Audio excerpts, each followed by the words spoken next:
お前はどこまで見えて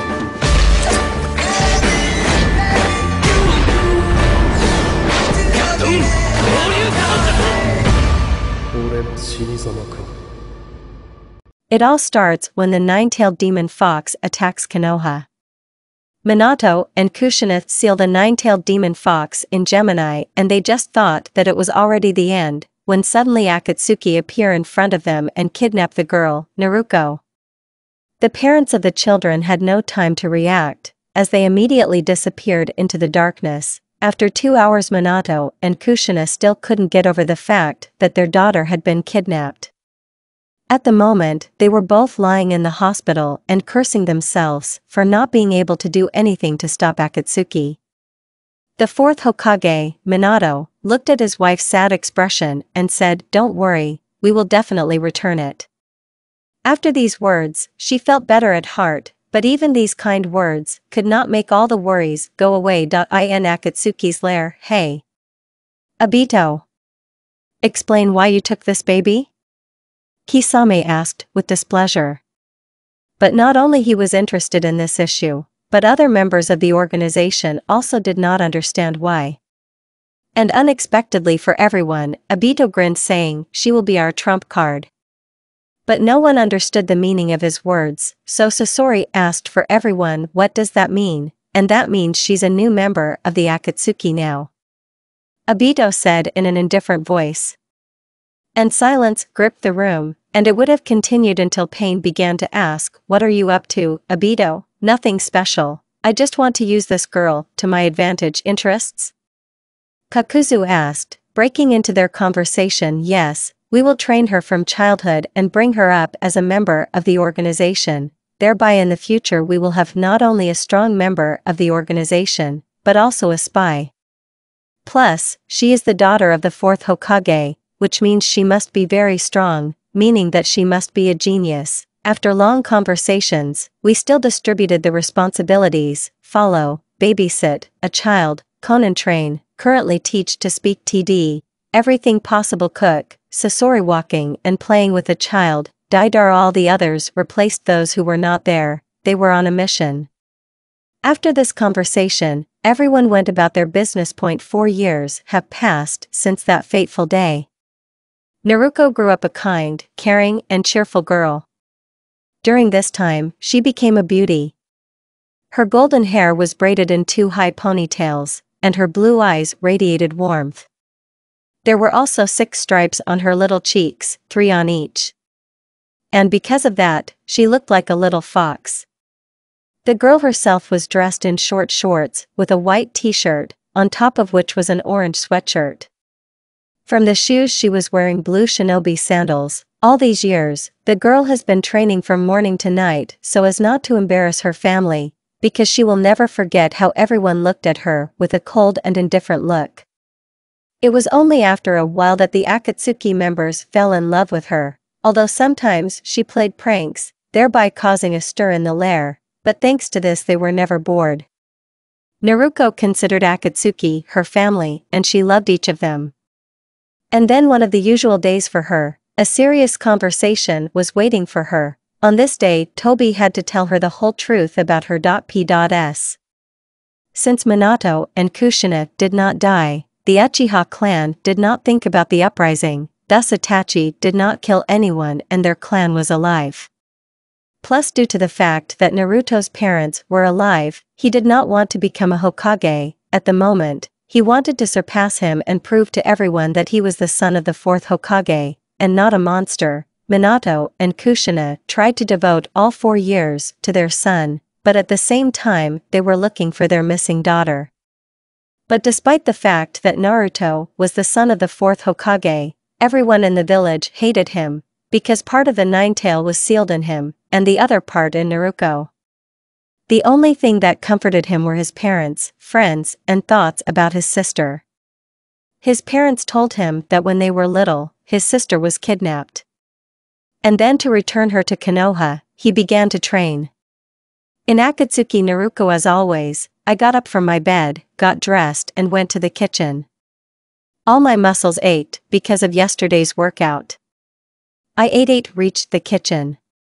My whole body ached with pain, because despite the fact that I was called a genius, since at the age of 4 she could already walk, talk and think like a normal person, plus she could learn complex techniques in a few days, I am still a 4-year-old child. To my surprise, there was a Pain in the kitchen. He sat at the table and drank tea while Conan cooked breakfast. As soon as I entered the room, they looked at me sharply. "Honey, you got up late today, did something happen?" Conan worried while preparing breakfast. "Conan has been my babysitter since childhood, and it was she who took care of me all these years. She was like a mother to me." "It's okay, Conan, I just trained a little longer than usual yesterday," I said, calming her down a little. "Are you sure you're all right?" Pain asked suddenly.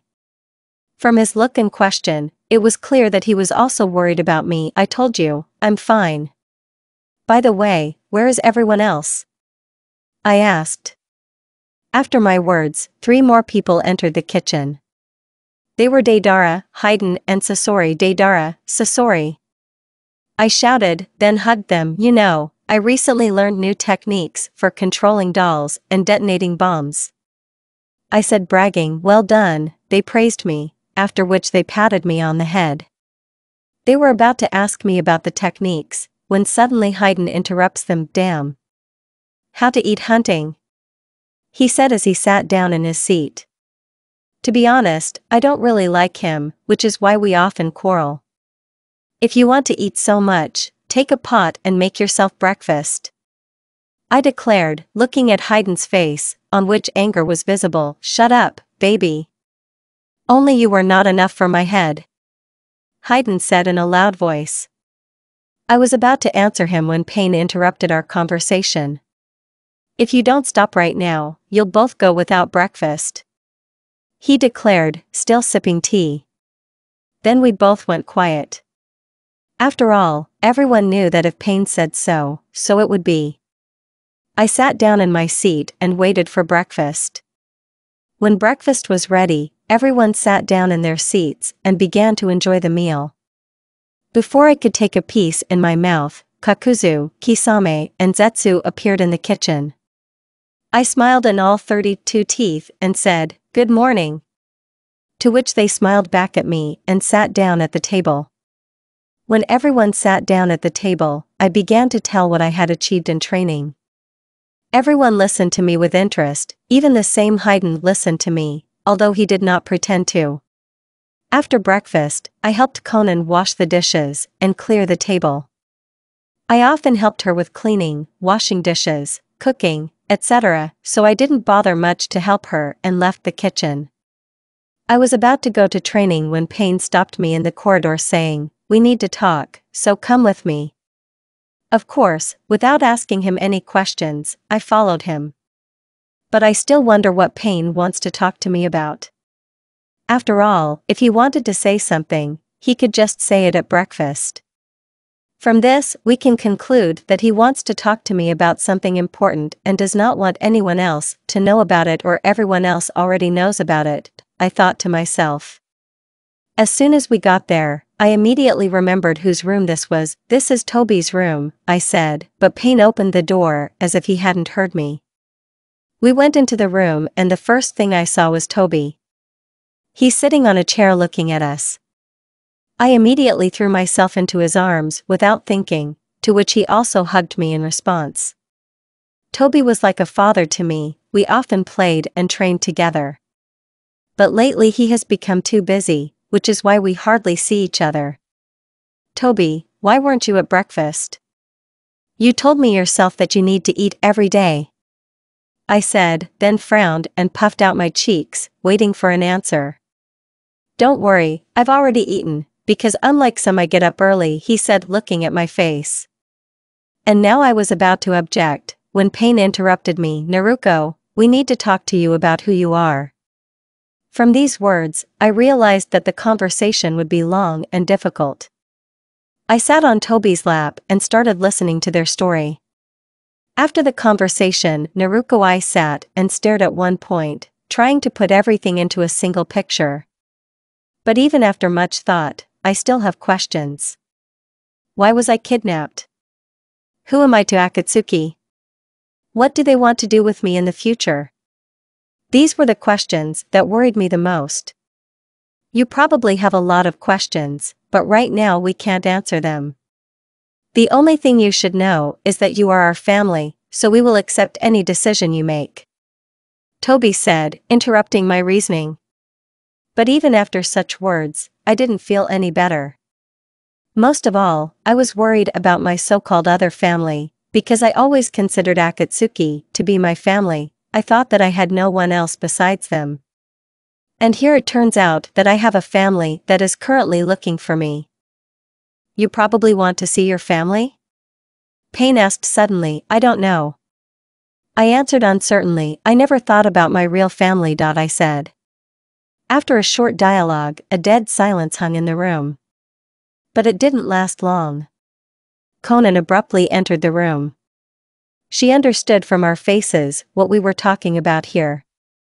She ran up to us, pulled me off Toby's lap and started hugging me hard and tight. Without hesitation, I hugged her back. There were tears in my blue eyes. I tried to stop them, but they just got bigger. Seeing me, the other members of the Akatsuki came out from behind the door and began to hug me. They could not do without hugs, and Pain and Toby. We all stood there and hugged, and it doesn't matter to me whether it's real or not, they have always been and will always be my family. Suddenly, everything went dark in my eyes. I woke up already in my room. The first thing I did was go to the mirror. My eyes were insanely red from yesterday's tears. I quickly took water treatments, got dressed and was about to go to the kitchen when Kakuzu came into my room. Kakuzu helped me to study the techniques of the earth, including the fear of earthly hatred, and invent new ones. I see you're already up, he said, coming into the room with a tray in his hands. To be honest, I was surprised that Kakuzu brought me breakfast, because he usually does nothing but tease me. I brought you breakfast, refresh yourself, Kakuzu said, placing the tray on the table. Where's everyone else? I asked. They're on missions right now, so we're alone in the lair right now. He answered my question. I see, I said with sadness in my voice. Don't worry, they'll be back soon. While you eat, then come to the training room, I'll teach you new techniques. Kakuzu encouraged me. Okay. I replied, smiling. After that, Kakuzu left the room and I started eating. A bit after the conversation, Naruko fainted from overwork. We were all very worried about her and we calmed down only when Sasori checked her condition and said she was too overworked, she had better rest for now. After his words, we breathed a sigh of relief. What are we going to do now? Kisame asked. He didn't communicate much with Naruko, but even so he was still worried about her. I don't know yet, but I have a few ideas, I replied. Which ones? Zetsu asked. Zetsu was Naruko's second babysitter. After he became Naruko's babysitter, a smile began to appear on his face more and more often.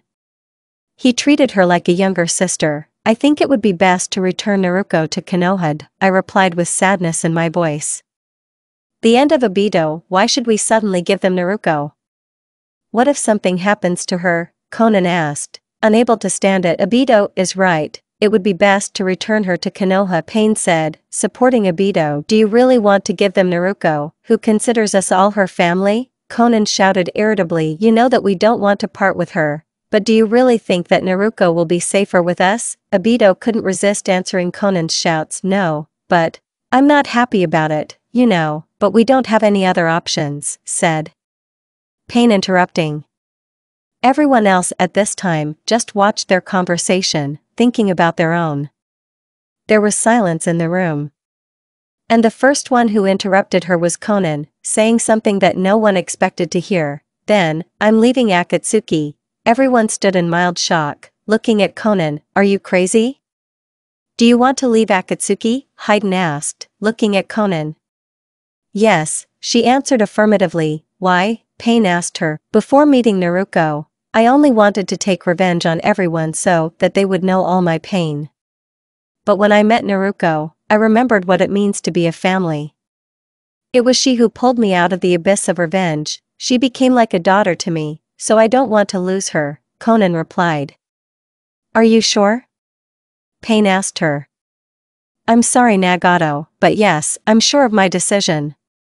The girl said in a quiet and guilty voice.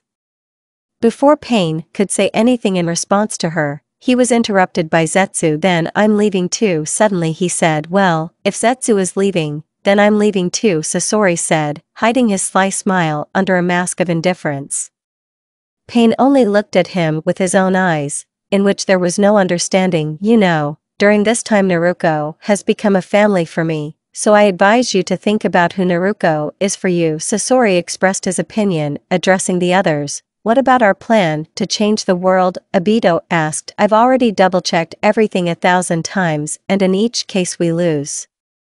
Even if you resurrect the dead shinobi, or subdue all the tailed ones, we will still lose, Sasori answered him. After these words, everyone fell silent thinking about Sasori's words. After all, everyone knew that Sasori not only knows how to anticipate the moves of others, but can also calculate them. After much thought, the first one to break the deathly silence was Pain, saying, then how about we disband the Akatsuki? Everyone present was shocked.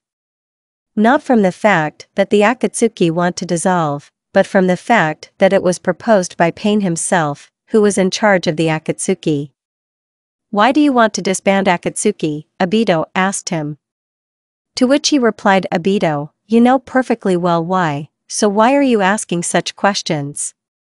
You're right, Obito said, smiling. Well, then, from now on, the criminal organization Akatsuki is disbanded. Pain said, of course, everything is fine, but what are we going to do now? Kisame asked. To begin with, I think we need to settle somewhere, otherwise it is impossible to be in this lair, noted Deidara, to which all the others agreed. After a long conversation, we decided to 1. Make citizenship in Konoha. 2. Earn some money to buy a house, and close. 3. Make ourselves a little authority so that no one would think that we used to be Nukanins. Having distributed the responsibilities, they succeeded. Kakuzu stayed with Naruko. Deidara and Conan went to do citizenship in Konoha. Sasori, Pain, and Kisame went to earn money, and Obito, Zetsu, and Haiden went to seek authority. Naruko. 2 months have passed since that day. After everyone went on missions, I didn't see them once. To be honest, I missed them very much. These 2 months I've been training for 3 hours a day every day. Of course I would like to train more, but Kakuzu has been saying all the time that a child like me needs to rest more. Which of course I resented him, saying that he was a bore. But after a small argument with Kakuzu, I had to agree, so after training I always wandered around, enjoying the rays of the sun and delicious smelling flowers. Well, after a short walk, we sat down to eat, but since Kakuzu is not strong in cooking, we ate ramen. But after a few days I got tired of him and so I had to learn how to cook. After the meal, I played with Kakuzu, then with friends, then with dolls, which Sasori made for me, and sometimes we just chatted on different topics. But most importantly, I met my first friend. His name is Kurama. He is a 9-tailed fox demon who is sealed in me. At our first meeting, I immediately became friends with him. Without realizing it, Kurama also became attached to me, so not only did I begin to perceive him as a family member, but he himself began to perceive me as a younger sister, and I, in turn, perceived him as an older brother. But I didn't have enough time that I spent with him in my subconscious. So without thinking for a long time, I started looking for a way to remove the seal from the cage. And after a week I managed to remove the seal, only, as soon as Kurama decided to try to get out of my subconscious, he was waiting for a not very pleasant gift. After Kurama came out, he took the body of a small 1-tailed fox cub, which made him furious to put it mildly. But after a while he got used to it, and I started caring for him and feeding him delicious food.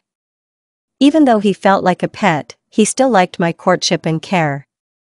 Before going to bed, he always told me moments from his life, thereby making me fall asleep, and I, in turn, combed his soft fur. The end of Naruko, and then the day came when everyone had to return from missions that lasted 2 months. A girl with blonde hair like gold was sitting in the kitchen, looking at the clock all the time. While the girl was sitting and looking at the clock, the little fox was lying on the next chair, and was fast asleep. When suddenly the sound of footsteps was heard, and people came into the kitchen. As soon as the girl saw the crowd of people, she jumped up from the table and ran up to them, strongly embracing them. "I've missed you so much," Naruko said happily. "We missed you too," Pain said, smiling. After his words, Naruko's heart felt lighter, but at the same time it strained me. Involuntarily, tears flowed from the girl's eyes. Everyone stood and looked at her, waiting for her to say something. "I thought you left me," Naruko said, wiping away her tears. Unable to stand it, Conan ran up and hugged me back. "Don't be afraid, honey, we will never leave you," Conan said affirmatively, hugging the girl even more tightly to herself. Her embrace is very warm, Naruko thought, hugging her back. She wiped her tears and said, "Come on. I'll tell you everything now." After these words, she took them to the table to tell them about what had happened in 2 months. "Naruko, I told you everything that happened in 2 months." They, in turn, sipping their drinks, listened attentively to me. I told them how I trained, how I met Kurama, and many other things. But before I could tell you, Toby interrupted me. "I'm sorry to interrupt you, but we have important news for you," he said. I was very angry that I didn't have time to tell them, so I started to get indignant. "Is there really something more important than my story?" I asked defensively. To which I quickly received an answer from Haydn. "Do you think the news that we are moving is important, Haydn?" Zetsu said, looking at him with fierce eyes. "And what?" "She'll find out anyway," Haydn said defensively. At first I didn't understand what they were talking about. Only after a few seconds of reflection I finally understood what they were talking about. There were sparks in my eyes, and I didn't hesitate to start screaming with delight. "Hurrah! We're moving!" My joyful cries made everyone's ears ache. And for the next few minutes they tried to calm me down. Only when I was calmed down, we continued the conversation about moving. After a long conversation, I happily went into the room to collect my things. "I wonder what our house will look like," I said. "I hope there will be a normal house there, otherwise I'm tired of these labyrinths," Kurama said with displeasure. "You're right, brother Kurama, by the way, but let's practice today," I suggested to Kurama. "No." Kurama answered my offer quickly and clearly. "Why?" I asked, not understanding his quick answer. "You still need to pack your things," the fox reminded. "Damn, you're such a buka," I said resentfully. After finishing our short conversation, I calmly walked to my room. First of all, of course, I started packing. I don't want to hear claims from Kurama. After collecting all the things, I decided to move them to my chakra storage so as not to drag them. After collecting things, I lay down on the bed to sleep. It was already 9 o'clock, but unfortunately it didn't work out for me. Seeing me as an Ustasha, Kurama's brother decided to tell me a story so that I would fall asleep faster. He does it perfectly, so after a while I fell asleep. In the morning I took water treatments, got dressed and went to the kitchen. In the kitchen I stood at the stove and started cooking. It smells delicious, Kisame said as he entered the kitchen, and then, "I'm still cooking," I said bragging, without leaving the stove. In response, Kisame only nodded approvingly. "Wow. I didn't think you could cook," said Deidara, coming into the kitchen. "Unlike some people, I don't blow up everything to hell," I answered, laughing a little. To which Deidara puffed out his cheeks and stared at me until he sat down at the table. When I sat down in my seat, I saw 2 more people behind him.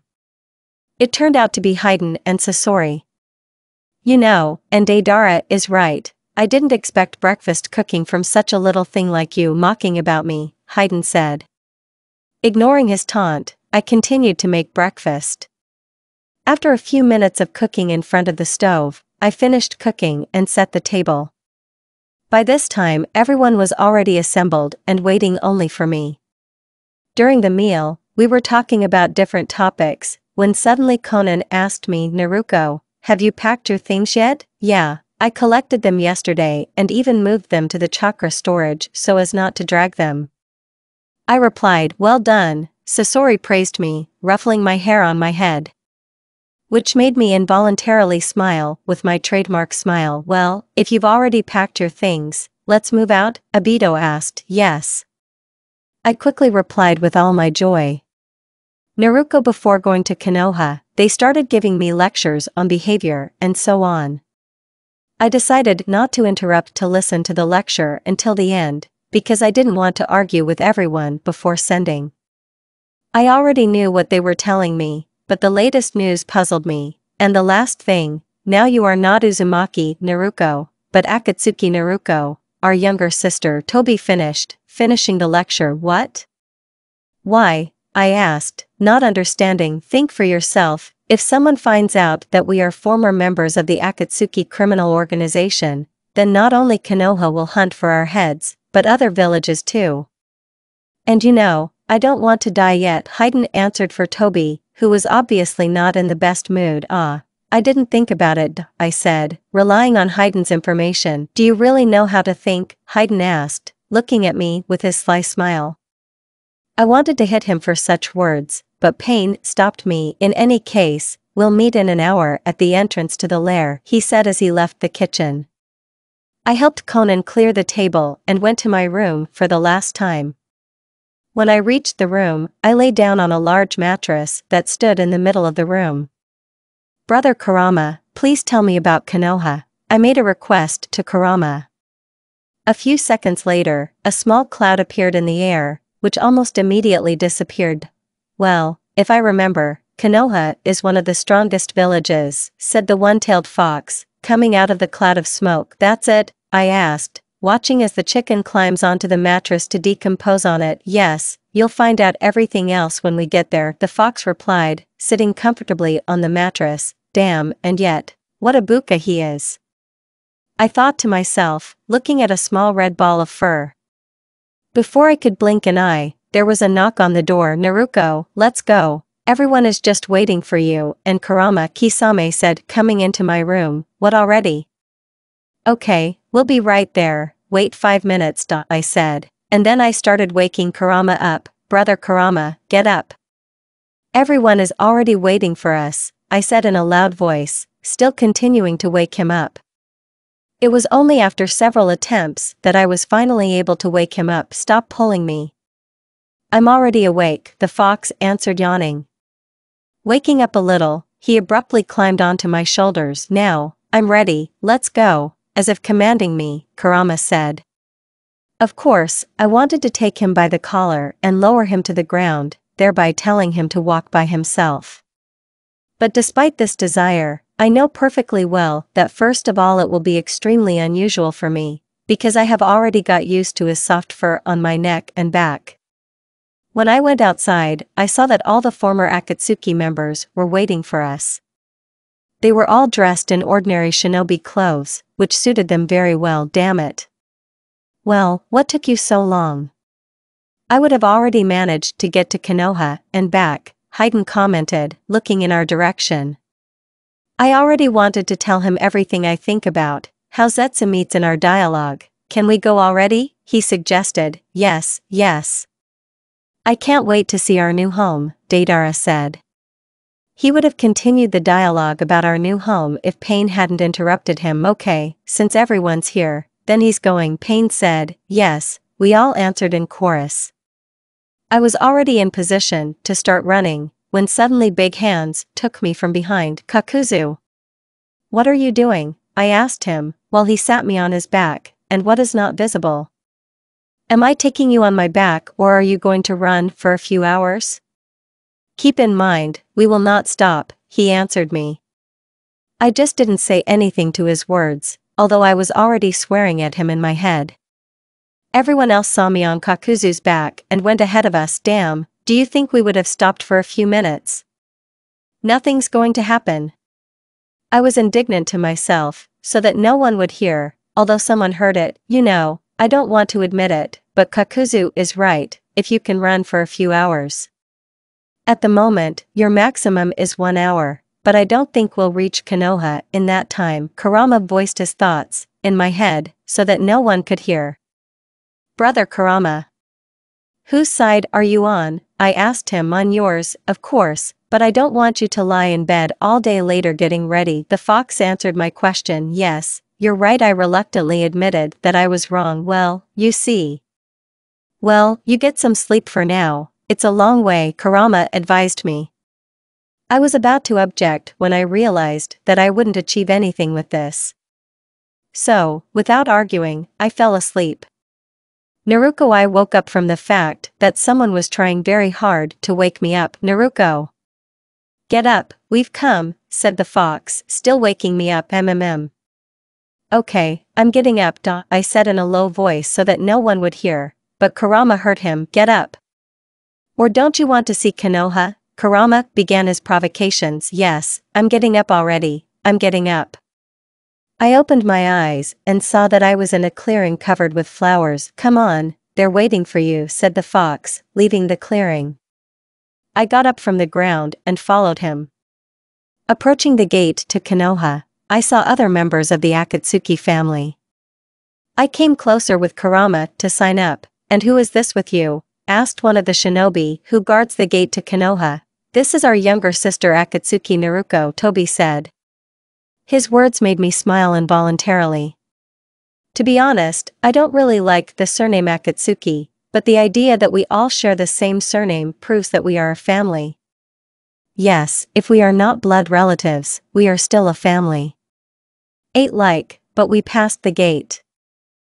If someone didn't make a fuss, we would have been let in a long time ago, I thought to myself, looking askance at Haiden, who apparently has not calmed down yet. Entering the village, we saw the following picture. It was very noisy and crowded on the streets. Everyone was busy with their own business, someone was shopping, someone was in a hurry to work. Seeing this commotion, I smiled my trademark smile. Wow. How many people, I said, looking around the street, and what did you think? Konoha is one of the strongest villages, so there are not a few people in it, Haiden replied to my cries of joy. Okay, let's not linger here, we still have to inspect the house, Pain commented, smiling involuntarily. His words made me even more interested in what our house looks like. We walked around Konoha talking on different topics, or rather I talked, while others listened to me. Even Kurama, sitting on my shoulders, listened to what I was talking about. Before I could blink an eye, we had already reached our new home. The house consisted of 3 floors. The house was painted peach, and the roof was dark. But all this pales before the big red whirlpool, which was located on almost every part of the house. Later, I was finally able to get an answer from Pain. What does this whirlpool mean? As it turned out, this symbol was the coat of arms of the Uzumaki clan. But, unfortunately, this is all that I managed to scout out from him.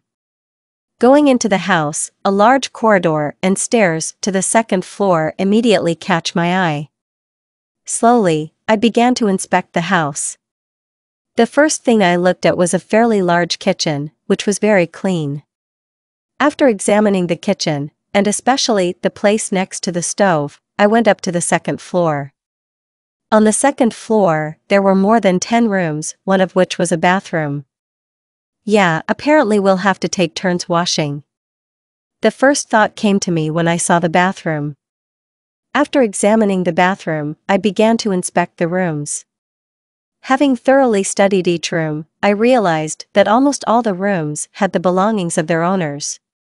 As you can see, they were moved here a long time ago, and I was thinking, why are there not enough things for everyone except me? But it turns out that they have already moved their things.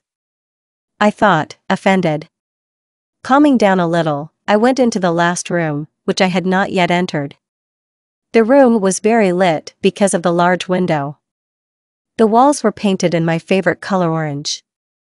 And the bed is soft and comfortable. After looking around the whole room, I realized whose room this was and began to lay out my things. After I laid out all my things, I noticed that the room no longer breathes such emptiness and loneliness. Eat the sun. A woman's voice called from the kitchen. When I went down to the kitchen, I saw how other members of the Akatsuki family were enjoying their meal slowly. I put the food to Kurama and sat down at the table, and also began to eat my own. During the meal we talked about a lot of things, but most of all I was interested in talking about their new job. I was very surprised when I found out that my whole family had become full-fledged shinobi. But that's not all, they were all taken to the ANBU. I was very happy for them, but at the same time sad, because now we won't see each other so often because of their missions. But they promised that once or 3 times a week the whole family would spend time together. Not wanting to lag behind them, I decided to do my own training in order to stand shoulder to shoulder with them in the future. After the conversation, I helped clear the table, took everything I needed and was about to leave when I remembered that I needed to warn others. Turning around, I shouted so that everyone in the house could hear me. The first rays of the sun make their way through the curtains into the bedroom, where a 4-year-old boy is sleeping on the bed. At first glance, you can understand that he is very popular with girls. The brunette would have continued to sleep if not for the loud voice of a woman coming from the kitchen. Sasuke. Get up. You'll be late for breakfast. The woman shouted. It was Makoto, the wife of the head of the Uchiha clan and Sasuke's mother. Okay, I'm getting up, the brunette replied to his mother's screams. After getting dressed and taking water treatments, Sasuke went to the kitchen, where all the other members of the Uchiha family were already waiting for the younger one. Sasuke sat down at the table and began to eat. They ate in peace and quiet. Everyone was thinking about their own. It was a common thing for them. Having eaten enough, Uchiha Jr. took all the things he would need for training and left. Usually, Sasuke would ask his older brother Itachi to train him, but he has an important mission today, so the brunette is training alone today. Sasuke, for training, I chose the 8th training ground, which no one goes to, so you can train calmly. After doing physical exercises to strengthen my body, I started training in taijutsu and ninjutsu. I trained for about 3 hours. Unable to withstand the load on my body, I decided to rest a little. After walking around Konoha a bit, I returned to the training ground. Returning from a walk, I noticed an unusual person at the training ground. In order not to attract special attention, I hid in the bushes and began to watch her. It was a girl my age. She was obviously training while I was resting. After examining her all over, I realized that she was very beautiful. Her eyes were light blue, and her hair was bright yellow like the sun. It was braided in 2 high tails. There were also 3 stripes on each of her cheeks, which made her look like a fox. She was dressed in an orange and white suit with blue inserts and blue shinobi sandals. While I was studying her, the girl began to deliver fast and strong blows to the training dummies. Wow. And she is very strong. I thought, having made a conclusion. I don't know why, but I couldn't look away. Her movements fascinated me more and more. Especially when she made sudden movements, thereby causing her hair to fly in different directions. I would have kept looking at her if she hadn't suddenly spoken first. Come out. I noticed you, said the blonde, pointing her finger at the bush where I was hiding. Without hesitation, I came out of my hiding place and walked towards the stranger. Coming closer, I began to examine her even more. But not only did I examine her, she also examined me with her blue eyes. Her gaze on me sent goosebumps all over my body. Hello. The blonde greeted me. When, hello. I replied, a little stammering with embarrassment. I looked away from her eyes to the training field, which was almost all broken. In the future, it's better not to anger her, I thought to myself, looking at the landfill. I couldn't look her in the eye. And all because of the fact that she looks at me with her charming gaze. My name is Naruko Yuzu Akatsuki, and you? Naruko asked me, waiting for an answer from me. Sasuke. Sasuke Uchiha. I answered her question by looking into her eyes. When she finally saw my gaze, she smiled in all 32 teeth. Well, since we've met, then let's be friends? Naruko asked me directly. I was a little surprised by her directness, but without hesitation I answered with a smile on my lips. Come on, hurrah. Then let's train together, otherwise I'm bored alone, my new friend suggested. I didn't refuse her and started training with her. Several hours have passed.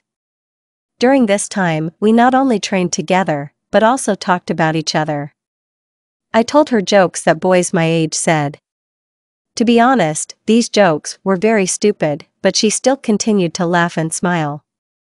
I do not know why, but when she smiled, my soul became very warm. And so it went on until Naruko remembered that she was expected. I completely forgot.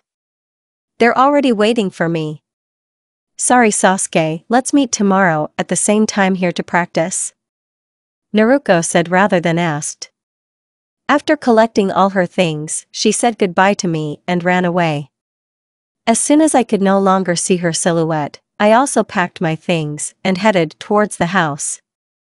All the time I was walking home, I was thinking about Naruko. For some reason, she did not get out of my head. Just the thought of her and a smile appears on my face, and my heart is pounding fast at this time. Yes, what's happening to me? This has never happened before. Why do I think only of her? I thought to myself. When I got home, I noticed that everyone was sitting and having dinner. Throwing my things into my room, I hurried to the table. Everyone was still sitting at the table and thinking about their own things. Unable to stand it any longer, I asked my Kachan the question I was interested in. Mom, what does it mean when you think about one person all the time and your heart races when you see her? I asked my mother. After my question, everyone was shocked. Itachi dropped his fork in surprise, and his father fell off his chair altogether. The only one who had a different reaction was my mother. She had joy on her face. What's with their reaction to her? I couldn't understand. When suddenly Kachan jumped out of her chair and ran up to me and embraced me. How happy I am for you, son, she said. I just looked at her blankly. Yeah, I didn't think that my younger brother would find his love before me, said my older brother Itachi. Love? What is he talking about? You understand, Sasuke, when a person falls in love, he thinks and looks only at her. Only, a person can stop loving his soulmate at any time, while she still loves him. But this does not concern our clan. As soon as a member of the Uchiha family falls in love with someone, he will never forget her no matter what. Someone calls it fate, and someone calls it a curse. But don't be afraid, we will always be with you and help you make the right decision, Kachan explained. Realizing what my mother said, my face lit up red. Do I really love Naruko? But we just met her today. How am I going to look her in the face now? What am I supposed to do now? I was going through the questions in my head.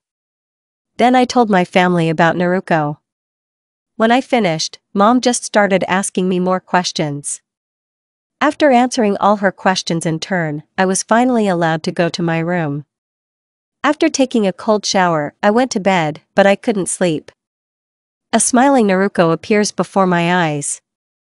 At first, I tried to fall asleep without thinking about her, but in the end I gave up. I didn't think I could ever fall in love at first sight. It has been decided that in the future she will become mine, and for this I will fall in love with her more and more every day, I thought to myself before falling asleep. Naruko, a week has passed since our move. During these days, I have settled into the villages pretty well, and even managed to make friends with children my age. To my surprise, Sasuke Uchiha became my best friend. After our first meeting, we trained together every day, and sometimes he even showed me the village. It turns out he is a very good storyteller, especially if it concerns information about other clans or about the village. Waking up as always at 8 o'clock in the morning, I took water treatments, got dressed and went to the kitchen to cook breakfast. Since everyone except me goes on missions, I have to clean and cook. After cooking pancakes and setting the table, I wake everyone up with my loud voice coming from the kitchen. Get up. Breakfast is ready. After my words, I heard the rapid footsteps of several people. By their screams and curses, it could be understood that they were Haydn, Toby, and Deidara. Running into the kitchen, they immediately began to argue about who came to the kitchen first. Well, just like children, by God. A thought flashed through my mind. Even though I knew that I was still a child myself, but unlike some people, I don't rush around the house like a madman. Hooray! I'm the first, which means today I choose what we have for dinner. Toby said happily, bragging to the others. On that I got murderous looks from Haydn and Deidara. Damn it. And I wanted miso for dinner tonight. Haydn was indignant, sitting down in his seat. His example was followed by the others. Sitting down in our seats, we began to eat. I haven't had time to take at least one piece in my mouth, when suddenly Toby asks me a question. Naruko, can you make tempura? And then I've been wanting to try it for a very long time. Toby asked me, looking at me with puppy dog eyes. Well, in order to cook it, I need shrimp and fish, which I don't have. Okay, then in the evening after the mission, I'll go to the store, just buy something sweet for tea. Toby made his conclusion. A few minutes later, other sleepy members of the Akatsuki family came to the kitchen. As you can see, they just woke up recently. Yeah, even I don't sleep for so long, and they're shinobi. Mentally laughing at them, I thought. Immediately sitting down in their seats, they began to eat. How delicious. Kisame commented without finishing everything. After his praise, others also started praising my cooking. After breakfast, everyone went on their missions, and I cleared everything off the table and went to the training ground.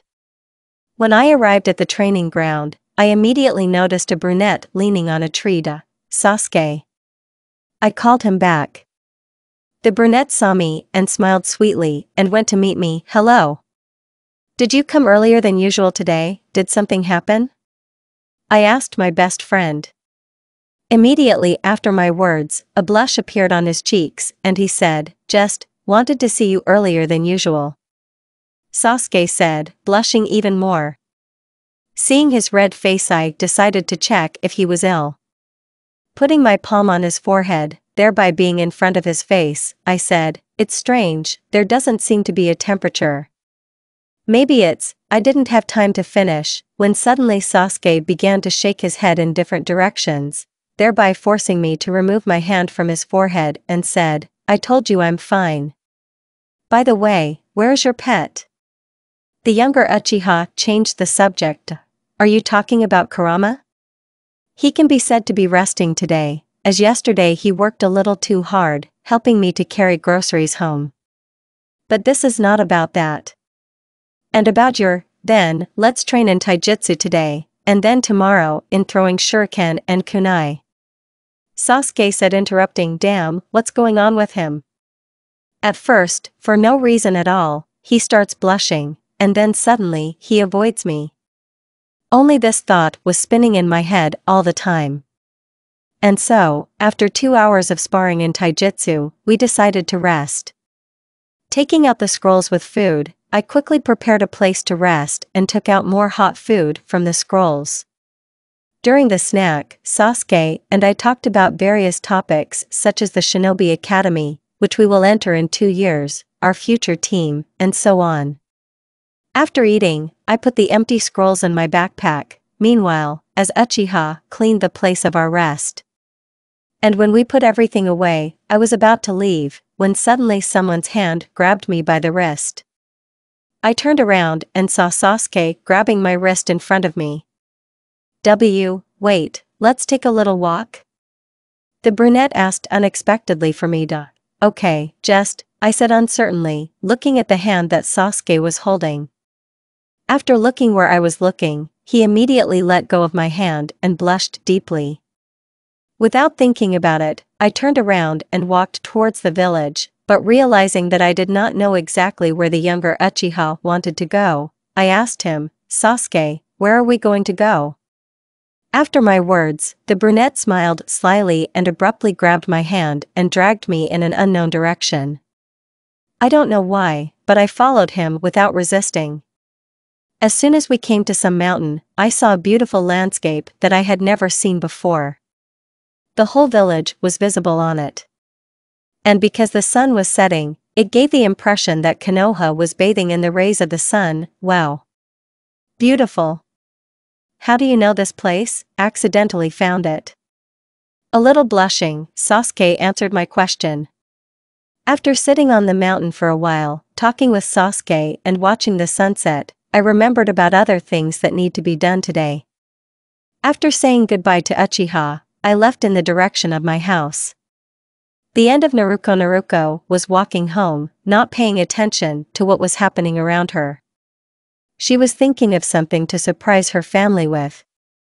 Passing by the training grounds, she was brought out of her thoughts by the sounds coming from one of the training grounds.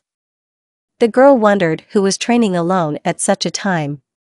Coming closer to the training ground, Naruko noticed a boy about her age. He was a blonde man with blue eyes. But from the observation from Delek, she could not see everything. Therefore, deciding to come even closer, the girl quietly hid behind a tree. Naruko began to examine the boy even more, noticing 6 stripes on his cheeks. She gave her exact verdict. Yes, he's an exact copy of me. How is this possible? Although, if you remember, Pain once said that I have a twin brother.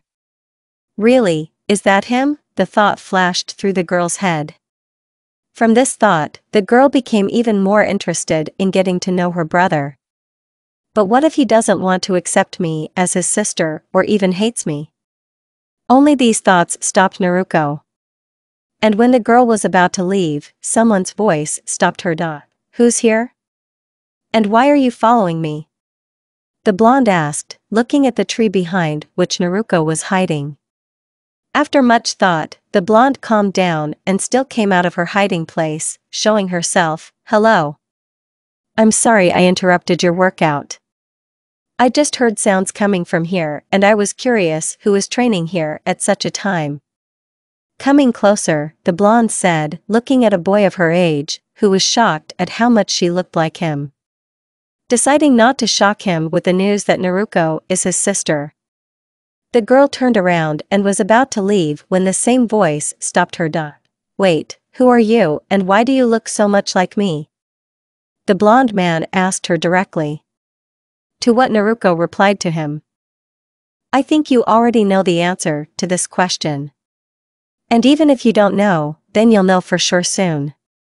She said, and then disappeared in a cloud of smoke. Naruto. After training, I went home. I was walking under the contemptuous glances of people passing by. But it didn't bother me much, because all I could think about was a stranger appearing out of nowhere. She looks so much like me.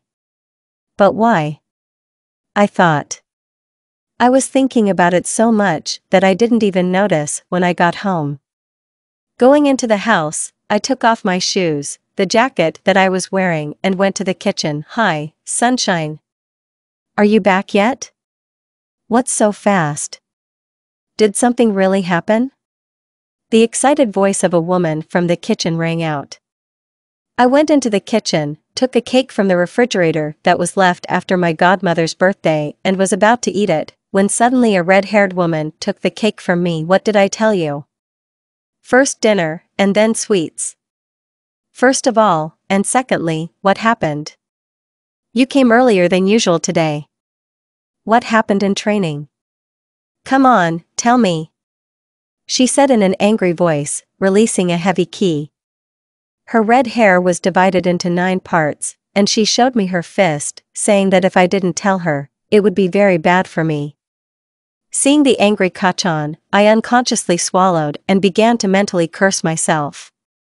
But despite this, I still found the strength and answered, It's okay Kacchan, P. I'm just a little tired, that's all. After my answer, my Kachan's hair became the same and a warm smile appeared on her face. If so, then I'm calm. Sit down to eat. Minato will be coming soon too. She replied with a smile, as if nothing had happened. Yeah, it's better not to anger Kachan. A thought flashed through my mind. After that, at the order of Kachan, I sat down at the table. Then suddenly I hear the front door open, and a few seconds later a blond man with blue eyes appears on the threshold into the kitchen.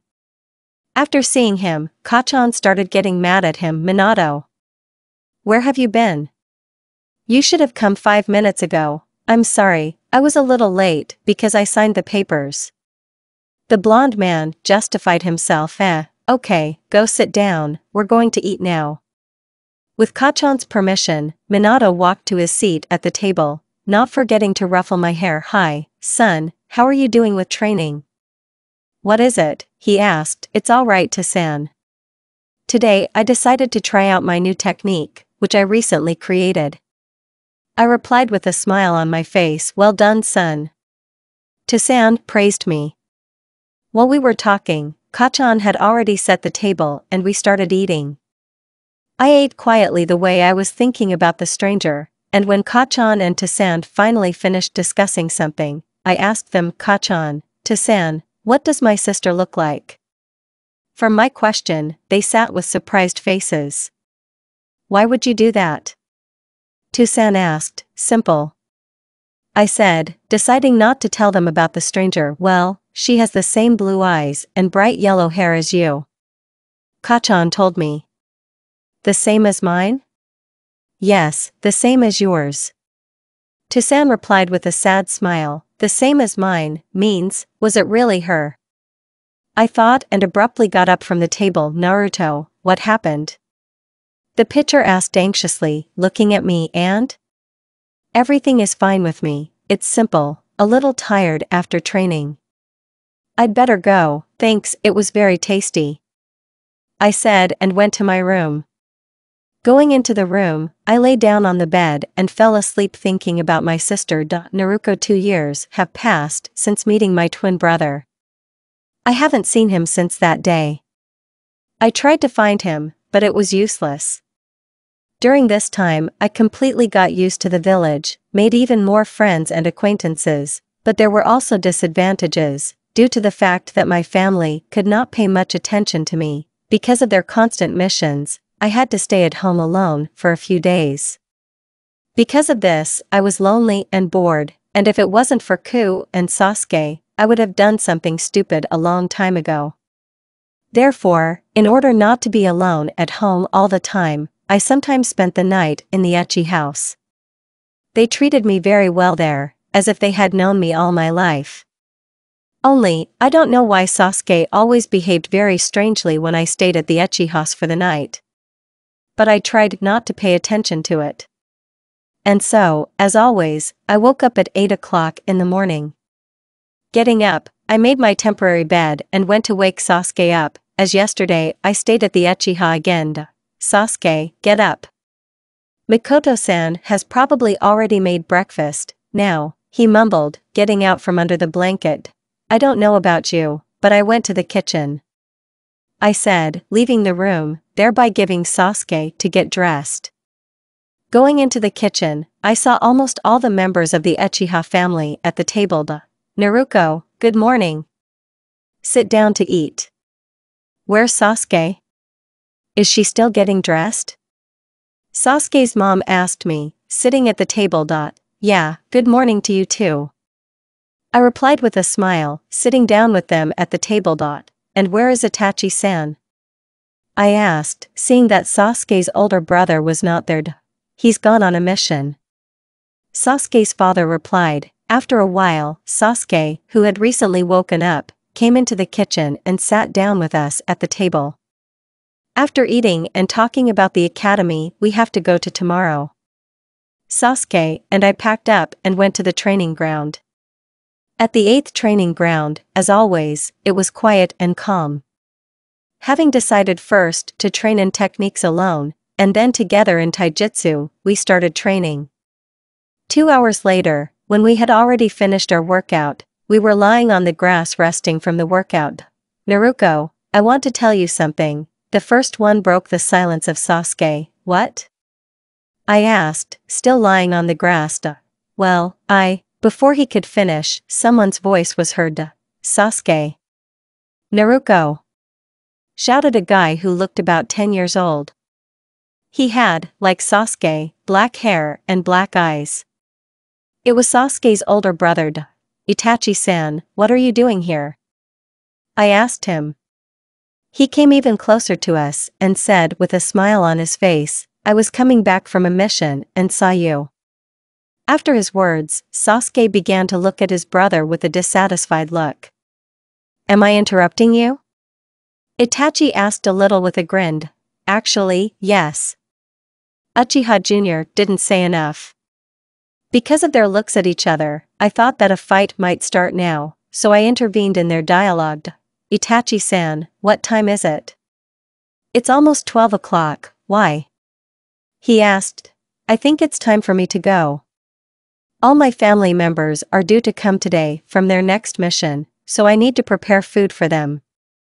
I answered, getting up from the grass. By Sasuke, by Itachi-san. See you tomorrow at the academy. I told them last, after which, without waiting for an answer, I ran away from the landfill. When I ran home, the first thing I did was take some money and went grocery shopping. Having bought everything I needed, I headed towards the house. When I reached my destination, I went inside. I took off my shoes and jacket and went to the kitchen with the bags. Where have you been? One-tailed fox asked me when he saw me on the threshold of the kitchen. Ku? Weren't you supposed to go with Pain and Toby on an intelligence mission? I asked, not expecting to see him here, because everyone was supposed to come only in the evening, and now it's only day. Yes, but I came before the others because they were detained. Kurama explained to me. Okay, then will you help me cook dinner for everyone? I asked. Good. He said, and we started cooking dinner. I was cooking, and Ku was helping me. 2 hours later, everything was ready. Looking at the clock, which showed almost 6 o'clock in the evening, I thought, it's already evening, I think we should already set the table. If anything, the dishes will just cool down by their arrival. With these thoughts, I began to put food on plates. Meat, I love it. Toby's voice came from the hallway. Turning my head to the side from where this voice was coming, I saw a crowd of familiar people. Seeing familiar faces, I pounced on them with hugs. You're back. I was delighted, clinging to them even more. We are at home, Pain answered for everyone with a smile on his face. The rest of the time I spent with my family. We ate, discussing various topics, and when we finished eating, we sat down in the living room and still chatted carelessly. We talked for so long that we didn't even notice it was 9 o'clock in the evening. It's so late. That's enough for today. Let's go to bed. Conan said when she saw what time it was. Well, a little more, I tried to object. No.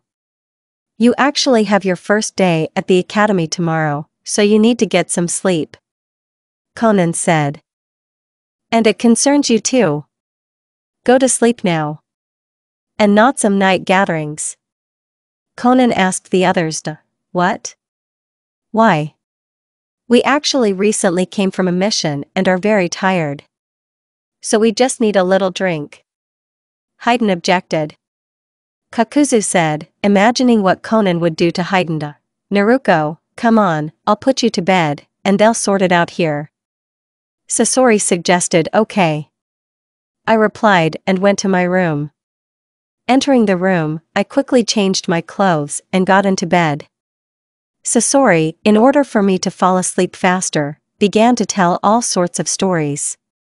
They were very interesting. But in the middle of the story, I did not noticeably fall asleep for myself and began to have sweet dreams. Morning. The first rays of the sun are breaking through the bright orange window curtains, illuminating everything around. A blonde-looking 6 to 7 years old sleeping peacefully on her bed had sweet dreams, when suddenly, for no reason at all, a loud voice was heard throughout the room, forcing her to distract from sleep. "Naruko, get up! Get up!" A loud voice was heard, forcing me to wake up. From such an unexpected rise, I abruptly jumped out of my bed and in the same second was on the floor. Damn. Coo. Why yell like that? I started to get indignant at the fox, standing on my elbows. "We have to get up. Or do you want to be late on your first day at the academy?" Kurama asked, sitting on the bed. "Okay, I'm getting up." I replied, getting to my feet from the floor. Getting up, I made my bed and went to the bathroom. After rinsing a little under cold water and brushing my teeth to shine, I went to the closet with clothes. I took all my clothes out of the closet and started choosing what to wear on my first day at the Shinobi Academy. "What about this kimono?" the fox suggested, pointing to an orange-colored combat kimono. The kimono itself was short, but thanks to the black shorts under the clothes, you could safely put it on. The kimono also had a wide black belt, which added elegance while not restricting movement. "Good idea, I'll do it," I said, putting the extra clothes back in the closet. Wearing a combat kimono, I began to look at myself in the mirror. Beautiful. Ku summed up with a smile, pleased with his choice. Yeah. I replied with the same satisfied smile. After looking at himself in the mirror a little more, my red-haired friend jumped on my shoulder with one jump and we went to the kitchen together. When we came to the kitchen, we noticed that Conan was diligently cooking something at the stove. "Good morning," I said, walking into the kitchen, drawing attention to myself. "Good morning, sunshine. You sit down at the table for now, breakfast will be ready soon," Conan replied, still cooking. I sat down at the table and waited for breakfast. "Where's everyone else?" I asked, remembering yesterday's scene. "They're still asleep, you can wake them up if you want." After these words, a sly smile appeared on my face. "You shouldn't have said that," Kurama commented, looking at my smile. I got up from the table, took a bottle of cold water, Conan Cosmetics, which she rarely uses, and other things for practical jokes, and went to wake everyone up. In 10 minutes everything was ready. I stood in the middle of the corridor and started waking everyone up. "Get up! Get up!" I shouted, trying to wake everyone up. After my words, there was a loud shout to the whole house and bad words from the room where Haydn was. "What the is going on here?" Haydn began to be indignant, coming out of his room. His clothes were all wet and his hair stood on end. To be honest, I was holding back my laughter, but after the others came out all decorated from their rooms, I started laughing out loud. "So you're the little one arranged it?" More stating than asking, Haydn said, looking at me with a threatening look. But I, as if not hearing him, continued to laugh, while others, not understanding what was happening, looked at me with a surprised look.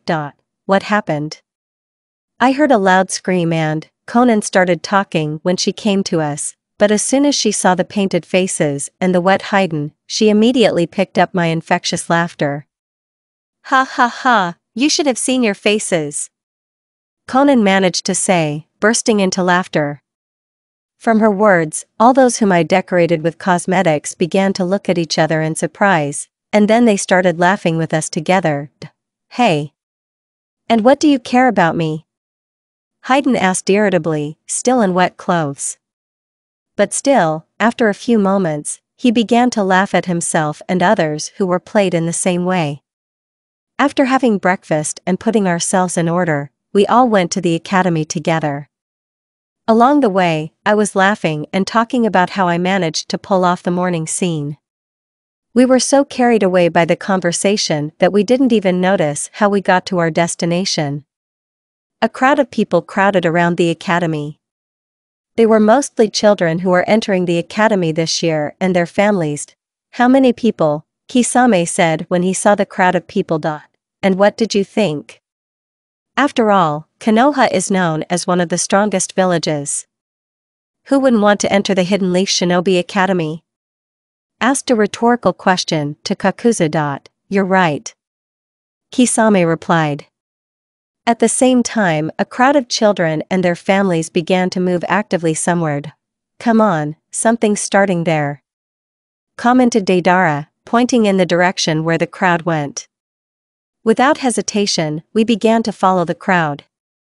When we arrived at some flat area where others were already crowding, we noticed that a blond man with blue eyes was standing in the middle of the field.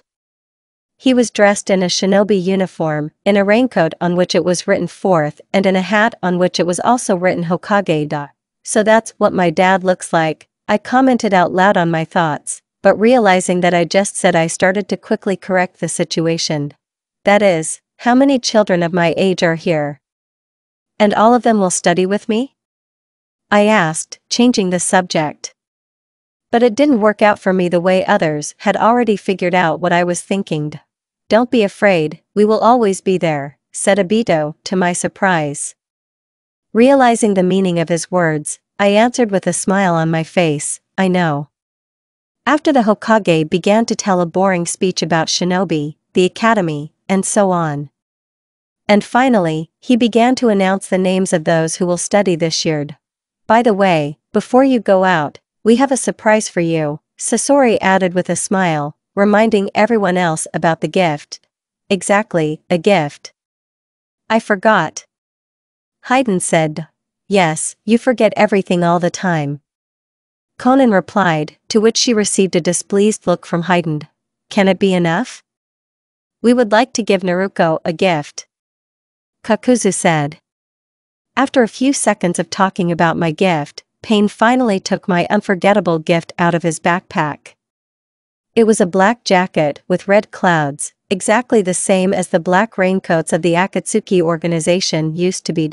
If I remember, you once wanted to wear our raincoat, but even if the Akatsuki organization is no more, we were still able to make you a jacket with exactly the same pattern, said Pain, giving me the jacket. Thank you. I answered with a happy smile and began to hug them. After a little cuddling, I put on my now favorite jacket. I like it. I summed it up. We are glad. Zetsu answered for everyone. After discussing my gift, I heard my former name called Uzumaki Namikaze Naruto, the 4th Hokage announced. After his words, a blond man of my age came out of the crowd and headed towards the Hokage. After shaking his hand and saying something, Naruto went to the side where the woman with red hair was standing. That's him, my brother. Is he really going to study with me? A thought flashed through my mind. From this I began to worry, because I didn't know exactly how to behave with him. Don't worry, everything will be fine, said Kurama, who was on my shoulder, thereby supporting me. His words calmed me down a little. Yes, you're right, I replied and continued to listen to the Hokage. Uchiha Sasuke, the blond man said. A dark-haired man came out to his words, shook his hand and also left for his family without saying a word. Damn, are Uchiha always so emotionless? I asked in my subconscious. Unfortunately, yes, Ku replied with a hateful smile. I was about to ask why he made such a face, when suddenly I heard a familiar name. Akatsuki Naruko, Hokage announced me. I left the crowd, thereby showing myself, and went towards the Hokage. As I got closer to the 4th Hokage, I saw great surprise on his face. Not only because my red-haired friend was sprawled on my shoulder, but also because I looked exactly like the blonde himself. Naruko? Hokage squeezed out, looking at me. Hello Hokage-sama, I said with a smile, shaking his hand. After shaking his hand, I quickly left so that he wouldn't start asking me unnecessary questions. Approaching his family, Kurama abruptly jumped off my shoulder and sat down next to the others. Are you okay? Pain asked me anxiously, distracting me from the fox. Yes, I'm fine, I replied. After about 5 minutes, the announcement of the names ended and the children were taken to their classes, in which they will study for 6 years. And the parents and other family members of the child were left waiting on the street. Good luck! Everyone shouted to me. To which I just nodded my head and went to my class. Hi Naruko. Sasuke greeted me when he saw me in the crowd of other children of our age. Hi Sasuke. I answered, and together we began to discuss the academy in which we would study. While we were walking to the office, all the girls threw jealous glances at Sasuke and me, but I didn't attach much importance to this, so I also talked with Sasuke carelessly. When we came to our class, we were asked to choose a place where we would sit for all 6 years of our studies. Without hesitation, we decided to sit next to each other on the first desk. Sasuke sat down next to the window, and I sat next to him. Hello children, my name is Iruko Sensei, and from today I will be your teacher until graduation from the academy. The teacher introduced himself. Well, I suggest we all get to know each other first, and we'll start from the first desk. Iruko Sensei said, looking at Sasuke. My name is Uchiha Sasuke. I'm 6 years old. I love tomatoes, my family, and someone else. Sasuke said a little quieter and squinted at me. I don't like annoying people. The goal is to become the head of the Uchiha clan. Uchiha Jr. added. The next one, said the teacher and squinted at me. My name is Akatsuki Naruko. I'm 6 years old. I love my family and friends. I don't like betrayal. The goal is to become as strong as my whole family. I replied with my trademark smile. My name is Haruno Sakura. I'm 6 years old. I love. A loving look at Sasuke, the goal. A loving look at Sasuke. And I don't like Naruko, said the girl with pink hair, sitting at the second desk. I was slightly shocked by this statement. What did I do to her? We haven't even met before. I thought over Sakura's words while Sasuke looked at her with a contemptuous look. While I was thinking about the words of the pink-haired girl, I did not noticeably miss most of the stories of other children about myself. The last thing I heard was the blonde man's story about himself. My name is Uzumaki Namikaze Naruto. I'm 6 years old. I love family and training. I don't like lies. The goal is to become a Hokage like my father. The son of the 4th Hokage was the last to tell about himself. After his words, he carefully looked at me with his sky-blue eyes, as if studying me. Does he really know? The thought flashed through my head. I don't know why, but I didn't really want to figure out family problems right now, even if they are my real family. Well, that's great. Since we've all met, let's start our lesson. Who will tell me what a chakra is? Sensei began to speak, but I was lost in my thoughts and didn't listen to him at all. And why would I do that? I already know all this very well. After about an hour, our first lesson and part-time first day at the academy ended. We were talking about something fun with Sasuke and headed outside. Coming to the street, the very first of our entire class, we noticed that our families were discussing something violently together. Oh. Naruko, Sasuke, you're back. Mikoto-san said, noticing us, thereby distracting everyone from the conversation. Yeah. We answered in chorus and started telling everyone about the boring lesson at the academy. After talking to each other, we went our separate ways. But before we left the clearing, I noticed that someone was looking at us, and especially at me. Turning my head, I noticed that 2 blonde men with blue eyes and a woman with red hair and violet blue eyes were looking at me. Deciding not to think about it, I, as if nothing had happened, began to cheerfully discuss the first day at the academy. The weather was dry and hot outside. The sun mercilessly scorched the streets of Konoha, which made all the villagers languish from the heat. But despite the weather conditions, no one cancelled work and study at the Shinobi Academy. Naruko, how hot, I said, heading towards the academy. Because of such hot weather, I had to change my clothes a little. I wore my usual white light t-shirt, short blue shorts and shinobi sandals, but I wanted to go in my favorite kimono. Well, Conan tied my hair in 2 high tails in the morning so that they wouldn't get in the way. That's for sure. Maybe, well, her this academy? Let's go home and get some more sleep. Commented a small copy of the fox, sitting on my shoulder. You know, I don't mind, but I don't want to listen to comments on this from others tonight. I replied to Kurama, still not going to the academy though. Well, there are advantages, for example, today you have your first lesson in throwing shurikens. Kurama said, trying to cheer me up. You're right, at least something has its advantages. Moreover, I am very interested in watching others how they miss. I grinned, imagining a picture in front of me where almost all the students missed, and I hit the bullseye the first time. I especially like to watch their reaction, I added when I felt that the fox had gone back to me in print and accelerated my steps so as not to catch a sunstroke. We ate. As soon as I reached the academy building, I was about to go inside, when I suddenly heard girlish screams. Sasuke-kun! A girl's cry was heard behind me. Turning my head to the sounds annoying me, I saw a crowd of girls running after Sasuke, who, apparently, was running away from them. Ha, ha, ha, that's hilarious. Uchiha Sasuke is running away from a crowd of girls. I laughed at the picture I saw.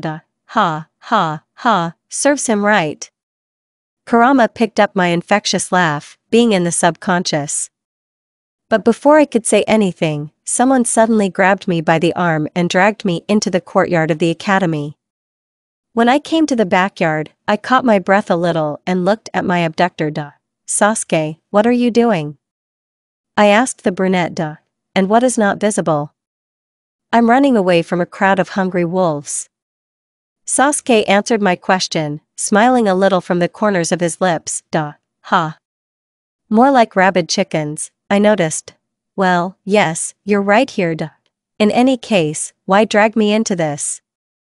I asked Uchiha Jr. and waited for his answer. And you shouldn't have laughed at me.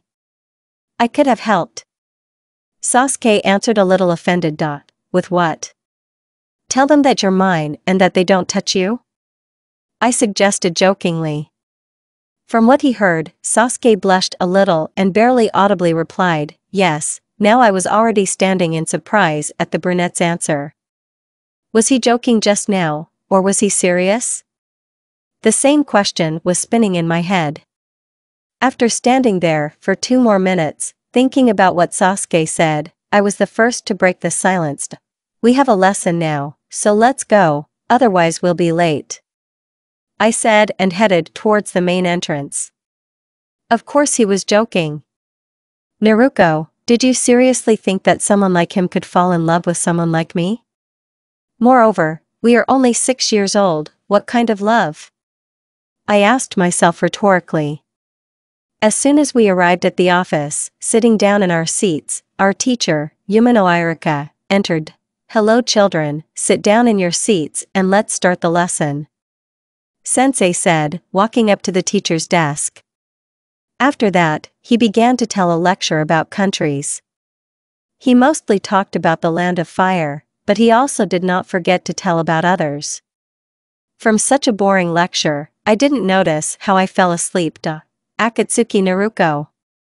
The teacher shouted at me when he saw that I had fallen asleep. At the mention of a familiar surname, I woke up abruptly and immediately faced the angry gaze of our sensei. Naruko, I see you know this material well. If so, why don't you tell me about the Wind Country yourself? Well, please, we're all listening to you carefully. Iruko said angrily. His words made me very angry, but without giving any sign, I calmly replied, the Wind Country is one of the most famous countries. It is located southwest of the Land of Fire and borders the country of rivers and the village of Hidden Rain.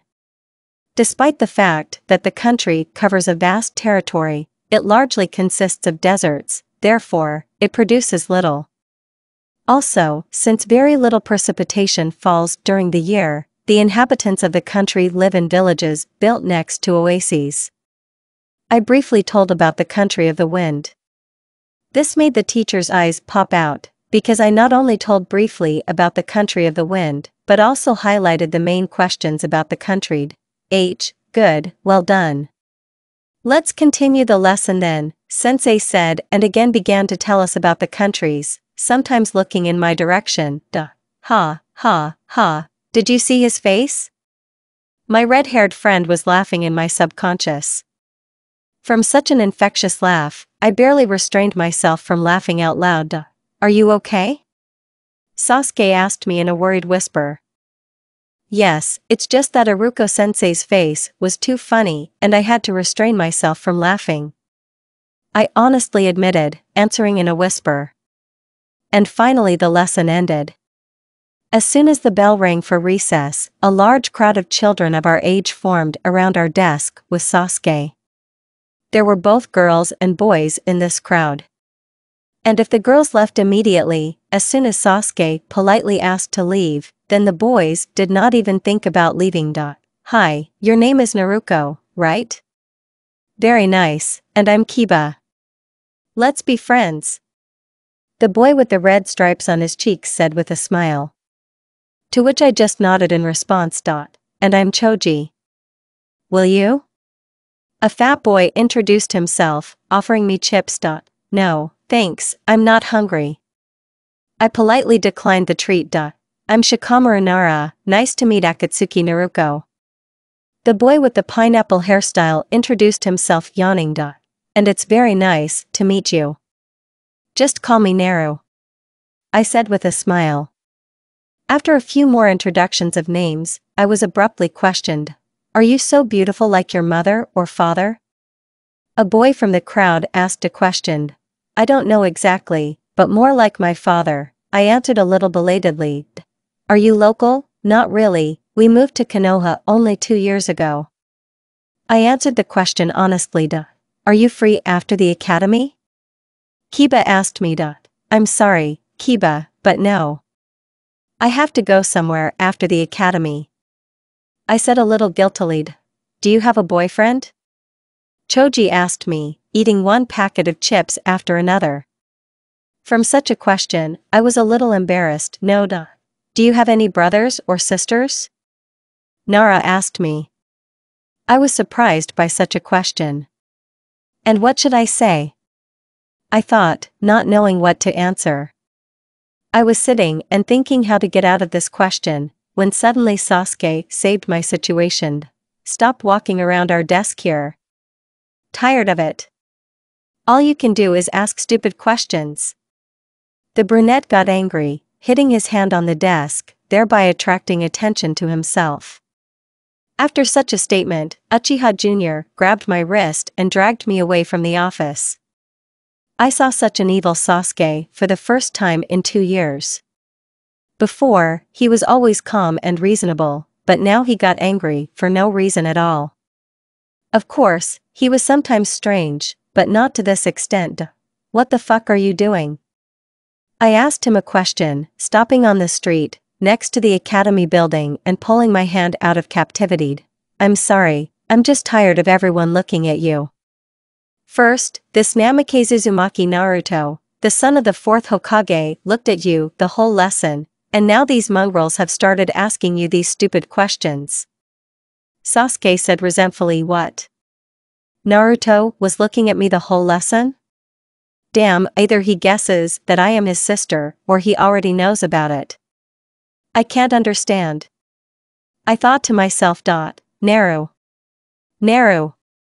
The brunette called me, forcing me to distract myself from my thoughts. Eh? What's wrong with you? Uchiha Jr. asked me. Nothing, I was just thinking a little. Okay, let's go to class already, otherwise we'll be late. And I don't want to be late, because the next lesson will be on throwing shurikens. I commented and was about to leave when I was stopped by the voice of a brunette. Stop. Sasuke stopped me. What? I asked, waiting for an answer. Well, I wanted to invite you and your family to the river, Uchiha Jr. said a little stammering. to the river? I asked in surprise, not expecting such an invitation. Yes, it's so hot, so tomorrow we will go to the river with the whole family, and we decided to invite you too. Sasuke explained. Well, yes, the weather is really very hot. Well, then tomorrow I'll tell you the answer. Okay, I'll be waiting. The brunette replied, and together we went to the office from which we ran away 5 minutes ago. Oh. And here's Naruto and Sasuke come. Kiba commented on our appearance as soon as we entered the classroom. Since everyone is here, let's head to the training ground. Iruko-sensei said when he saw the two of us. 5 minutes later, we were already at one of the training grounds of the academy. Okay, listen carefully. Now I will take turns, calling your surnames, and giving 5 shurikens each. Your task is to hit the target. Do you understand everything? The teacher explained to us. Seeing how everyone was nodding in a sign that they understood, Sensei began to call to him one by one, giving everyone 5 pieces of shurikens and writing down the best result on a piece of paper. Namikaze Naruto Uzumaki. The teacher's voice was heard. Coming out of the crowd, the blonde took a shuriken and began to throw one at a time, hitting the target each time. 5 out of 5. Iruko said, writing down the result on a piece of paper. Uchiha Sasuke. Said our sensei. As soon as Sasuke came out of the crowd, all the girls started shouting, Sasuke-kun. As seen by supporting him. Uchiha took the shurikens and started throwing them at the target. 5 out of 5. The teacher announced the result and immediately wrote it down. Well done, Sasuke. I congratulated him as soon as he came up to me. Yeah. He answered me, nodding and blushing a little. Akatsuki Naruto.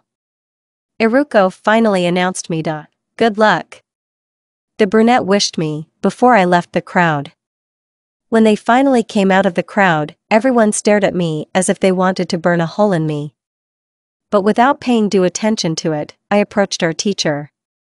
Taking all the shurikens in my hand, I threw them with one movement of my hand.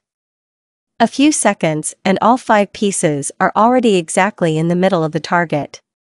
Turning my head to Iruko-sensei and the others, I saw surprise, envy, and admiration on their faces. 5 out of 5. Having come to his senses, the teacher announced my result and began to write it down. Well done. Sasuke congratulated me with a smile on his face as soon as I approached him. Thank you. I answered him with the same smile. All the other lessons were pretty boring. But that's nothing, almost at every break, girls climbed up to Sasuke and me. And if they came to Sasuke with good intentions, then they certainly came to me with bad ones.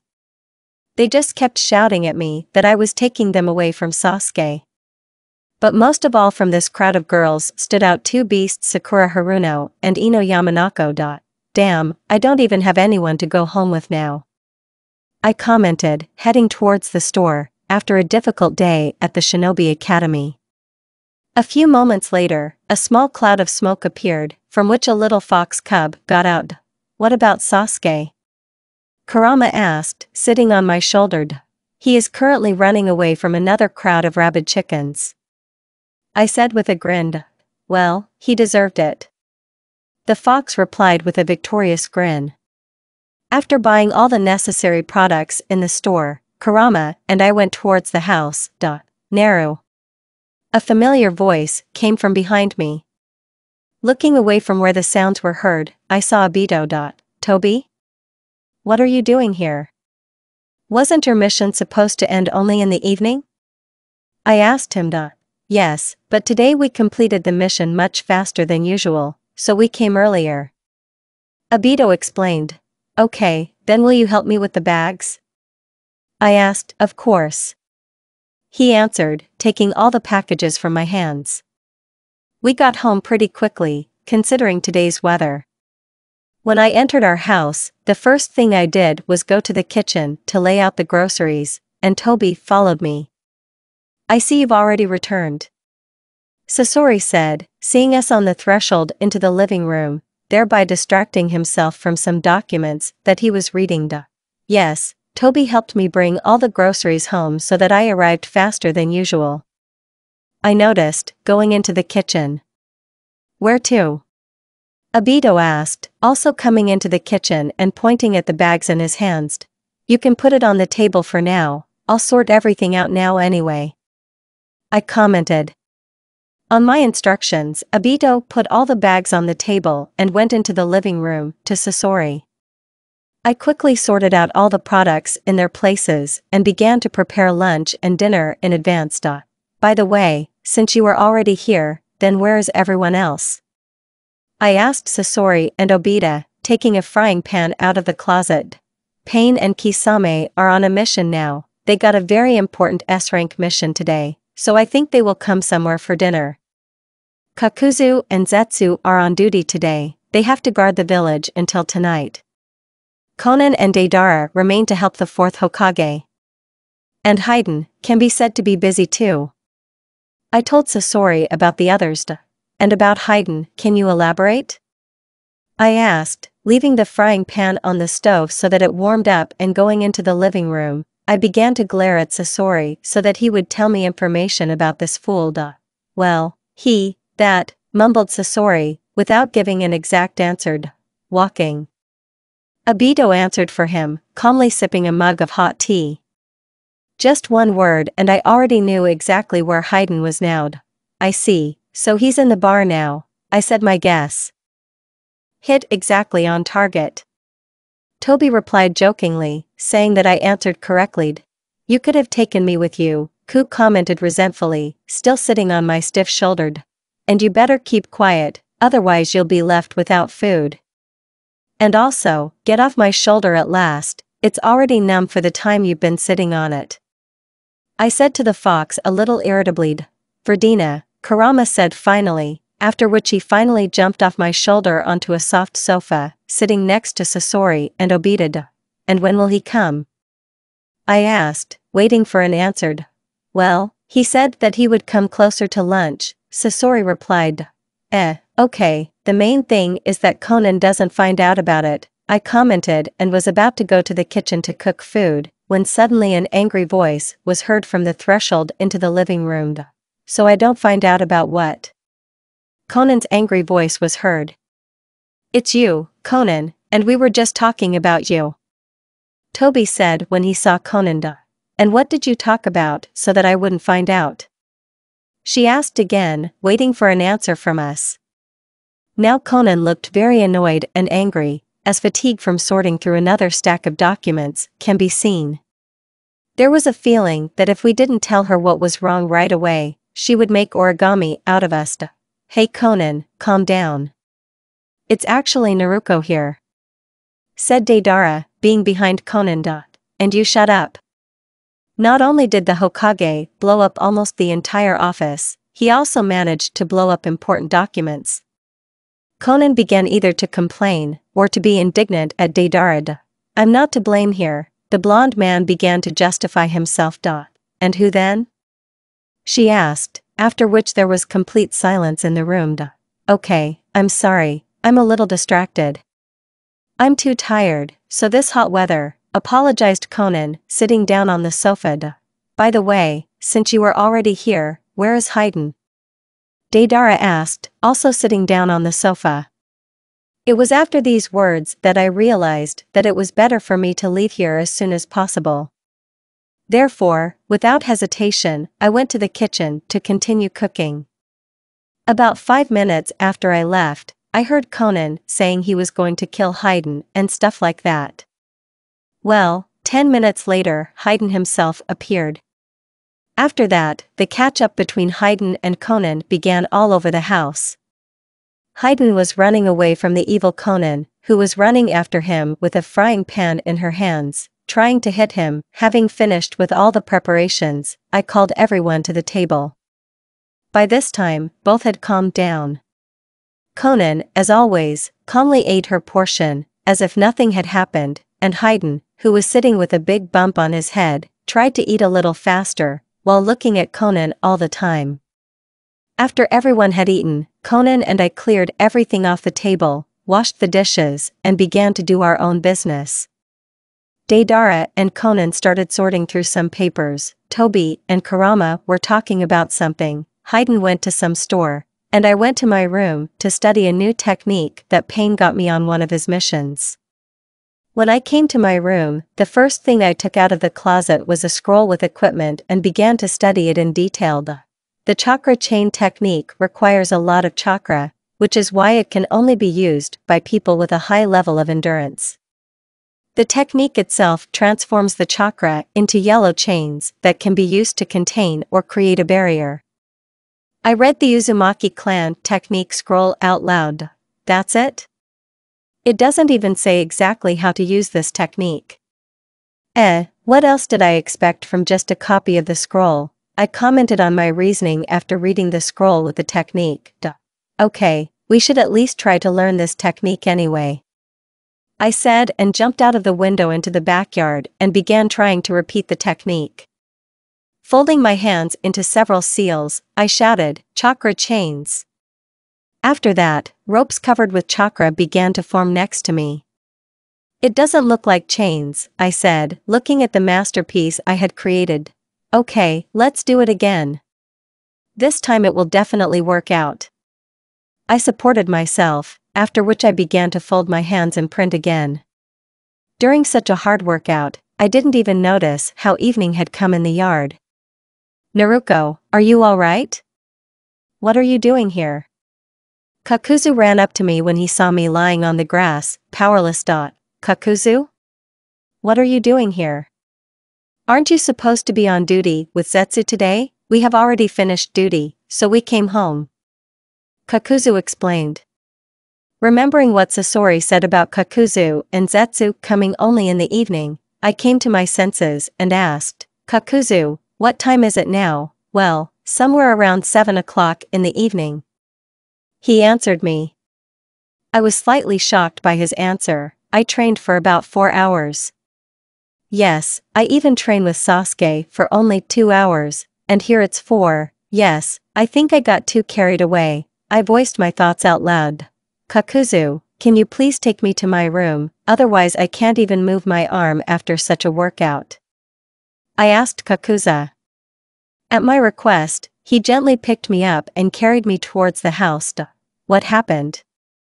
Conan asked anxiously on the threshold of the house, seeing me in such a state. Training. That's all I answered. A few seconds later, I was lying on my bed in my room. Everyone present at the moment was in this room right now. They kept asking me how I was feeling and so on. But thanks to Conan, who threw everyone out the door, saying that I needed a rest, I now don't get asked unnecessary questions. Of course, I understand that everyone is worried about me, but not to the same extent. Well, an hour later my body completely recovered, so without wasting any more time, I ran into the living room, expecting to see everyone there. When I got to the living room, I saw all the members of my family sitting on the couch and having a nice conversation about something. Naruko, have you fully recovered yet? Does anything hurt anywhere? Sasori asked me when he saw me on the threshold of the living room. No, I'm much better already. I answered with a smile, sitting down next to the others on the soft sofa. Naruko, didn't you train the technique I gave you recently? Payne, who was also sitting on the couch, asked me. Yes. Well, how's the progress? Payne asked me again. Well, at first I didn't succeed, but after several attempts I succeeded and now I can summon as many as 4 chains. I boasted of my successes. Well done. We should celebrate this. Toby praised me, sitting on another sofa, which stood opposite the sofa on which I am sitting. Come on, then we'll celebrate tomorrow. We all have a day off tomorrow, so I think we can even go somewhere. Kisame commented. And what? Not a bad idea. Then where will we go tomorrow? Zetsu asked. Let's go to the forest. We gather berries. Toby suggested his idea. Yeah, and bugs, too. Deidara commented, clearly not wanting to go there. By the way, Sasuke's family invited us to go to the river with them tomorrow. I said, Duh. To the river? I don't mind going there, it's just such hot weather. Kisame said, clearly thinking about something. Of course you can go to the river, but where can we get swimsuits? Conan asked, and why do we need these swimsuits? And so it will do. Haydn said, after which he got hit on the head by Conan. Well, we can buy swimsuits tomorrow, said Pain. Well, that's decided, tomorrow we go to the river, said Deidara, who liked this idea. After a small conversation, we all went to our rooms, wishing each other good night. Morning. The sun begins to spread its rays and give warmth, driving away the light morning cold. But despite the sun's rays, which persistently shone into Naruko's room through an open window, the blonde herself was sleeping very soundly, not paying attention to anything.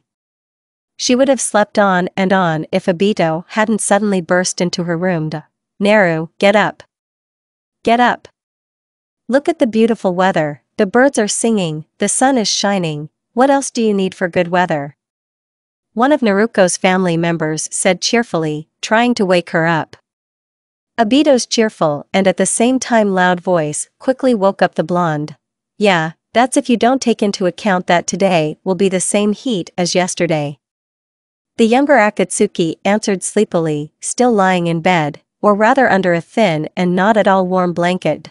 In any case, you should get up as it's your turn to cook breakfast today. Obito said, reminding everyone that it was Naruko's turn to cook breakfast today, after which he left her room, humming a song to himself. Naruko, as soon as Toby left my room, I poked my head out from under the covers and looked at the clock. 6 o'clock in the morning. There are still 2 hours left before the academy, so why did they wake me up so early? I was indignant to myself, reluctantly getting out of bed. Finally getting out of bed, not forgetting to make it, the first thing I decided to do was go to the bathroom. I took all the accessories I needed, a bathrobe, and went to the room I needed. When I got to the bath, I quickly took all the water treatments and threw on an orange robe and went back to my room.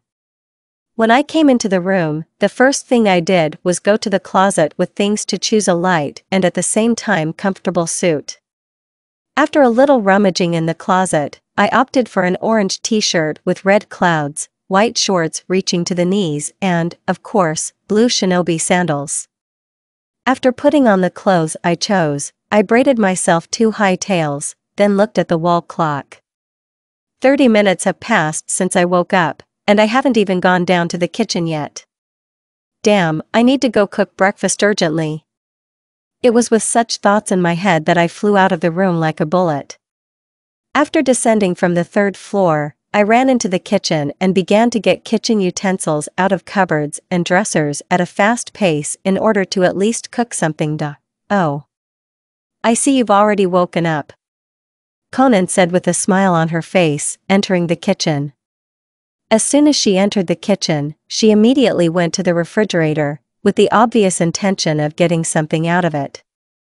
As expected, she took sausage, eggs, milk, and bread out of the refrigerator. And putting them next to me, she began to help me prepare breakfast for everyone. More precisely, I was woken up. I corrected Conan with displeasure, remembering the morning scene. Well, what about it? I was actually unwillingly woken up at 6 o'clock in the morning. And I wanted to get some more sleep. To my displeased remark, Conan only laughed a little, as if imagining to herself how cheerfully I was woken up. After a few more jokes from Conan on the topic of my cheerful morning, we began to cook an omelette with sausage and toast, talking about today along the way. After about 30 minutes, everything was ready, but that wasn't enough for Conan, so she also decided to make some salads and sandwiches. Good morning, everyone, Deidara said, coming into the living room just as we started setting the table. As soon as I turned my head to a familiar voice to also say, good morning, I saw something in front of me that I didn't understand. The blonde's hair was not, as always, perfectly combed and styled, but stood on end, and with everything tangled. There were bags under his eyes that spoke of lack of sleep. And he himself was dressed in the clothes he wore yesterday, namely, a blue sleeveless t-shirt that was in a cage and blue shorts that reached to his knees. My God, what happened to you?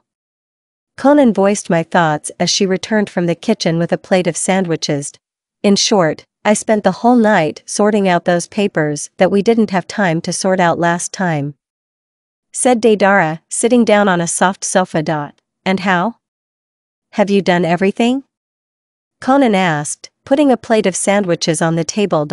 Yeah, just recently finished. The blonde man, tired of all these papers, replied. After that, Deidara began to tell Conan in detail about some important papers, and in the meantime I began to lay out salads that Conan had made on the table. Having finished laying out the salads, my eyes began to look for Deidara and Conan, who were not in the living room. And how did I not notice it right away? Good morning, Naru, said Zetsu, coming into the living room and sitting down at the table, thereby distracting me from my thoughts.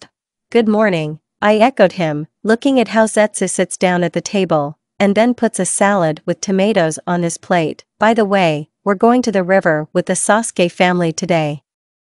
I'll have to ask Conan to make some sandwiches for the road, I thought, remembering the family vacation. After thinking a little about the upcoming vacation, I finally sat down at the table and began to have breakfast. After a while, other members of the Akatsuki family appeared on the threshold of the living room, and took turns sitting down at the table. We ate, as always, in a cheerful atmosphere. Of course, I talked the most, telling about the academy and the new friends I met at the Shinobi Academy, and about our boring lessons. We also talked about today, about how we would go to the river, where we would buy swimsuits, and so on. Hey, Naruto, why didn't you tell me you were already eating? The fox finally asked me in my subconscious, after which there was a pop next to the table and white smoke appeared. When the cloud of smoke disappeared, a one-tailed fox came out from there. He walked on his paws to the sofa on the edge of which I was sitting and with one jump sat on my lap. Hey, actually, you have a separate chair. I started to object to the fact that he was sitting on my feet. He's not comfortable, muttered Kurama. And what? That doesn't mean you can eat on my lap. I objected to his excuse. After several more attempts to lift this red ball of fur from my knees, I gave up. After finishing the meal, we all cleared the table together, wiped the table and washed the dishes. Finally finished with the cleaning after breakfast, I looked at the wall clock. 7:30. In 30 minutes, classes will start at the academy, so I'd better get ready, I thought, looking at my watch. And she walked briskly to her room. Entering the room, I went to the chest of drawers, in which I usually have all the scrolls, shurikens, kunai, etc. Taking out a few kunai, shurikens and a scroll with the chakra chain technique from there, I put it all in my bag, which I hung on my belt. I'm ready, I voiced my thoughts and headed towards the front door, not forgetting to grab a red fox by the scruff of the neck along the way, who said something about me being a bad Jinchuriki. I'm gone. Finally I shouted so that everyone could hear and went towards the academy. Releasing the skin of his friend, he jumped on my shoulder with a quick movement. Damn, it's so hot, I said, languishing from the heat. And I told you that it would be better if we stayed at home. Kurama began to prove his case again. What a pest he is, I thought, listening to his nagging. I can hear everything, Ku said, reminding me that he could hear my thoughts. When I reached the large building of the academy, in order not to get completely fried, I entered the building with a quick step. When I entered the building, I noticed a lightness on my shoulder, which indicated that my furry friend had gone back to me in print. Ignoring the other children who were looking at me for some reason, I went in the direction of our class. Something I don't like the way they look at me, I thought, once again noticing how they throw glances at me. When I reached the door of our classroom, I opened the door under the eyes of other children and went inside. But I didn't have time to go inside the classroom, when suddenly I immediately bumped into someone. Because of the sudden collision, I fell to the floor with this person. We were lying on the floor with him, and in exactly this position, he was lying on the bottom, and I was on top. He even hugged me around the waist in a sense. Noticing what position I was in, I looked at the one who was currently lying under me. Raising my head, I saw Naruko. Lifting my head, I met blue eyes like two clear lakes. It was Namikaze Uzumaki Naruto, the son of the fourth Hokage and my brother. Damn, and why have I been so unlucky lately? At the moment he was lying on the floor, under me, and I was on him. And we looked at each other as if we had met for the first time. It was as if he was carefully watching my reaction and waiting for something. I knew it, so it's you, he whispered so that only I could hear it. Hearing his words, I quickly got up from him and started brushing off my clothes, as if nothing had happened. Shaking off all the dust from my clothes, I looked at the class. Almost all the girls looked at me as if they wanted to burn a hole in me. Wow. I didn't expect Naruto to be so popular. And at first glance, you can't tell. Although, what else did I expect from the son of Yellow Lightning, Konoha? And the boys, in turn, looked angrily and jealously at the blonde, but for some reason Sasuke looked at him most of all, rather even with a murderous look. But not paying attention to all the quail in the classroom, I went to my place under the eyes of other children, not forgetting from time to peek at my still lying brother. Sitting down in a place behind my back, everyone began to whisper. You saw how the Sakatsuki fell on Naruto? I heard a girly voice behind me. Turning my head a little in the direction of the sound, I began to imperceptibly spy on the blonde, who was just saying those words. Yes, she fell on him on purpose. The pink-haired girl who was standing next to her picked up the topic of conversation. As I remember, her name seems to be Sakura. After a few more comments about my fall on Naruto, the girls who were discussing me looked angrily in my direction. Well, now I certainly won't make friends with any of them. Sakura, apparently, wanted to come up to me and say everything she thinks about me, but teacher Iruko came to my aid, who entered the office. I ask everyone to take their seats, we are starting the lesson. Sensei said, approaching the table. The girls had no choice but to glare at me. I was about to say a few words to them at the farewell, when I noticed that someone was sitting on my right side. Damn, for some reason I've become somewhat inattentive lately. Turning my head, I saw such a familiar blonde crown. What are you doing here? I asked him, not understanding why he was sitting here. He's supposed to be sitting at the last desk, so why is he here? Why can't I sit next to my sister?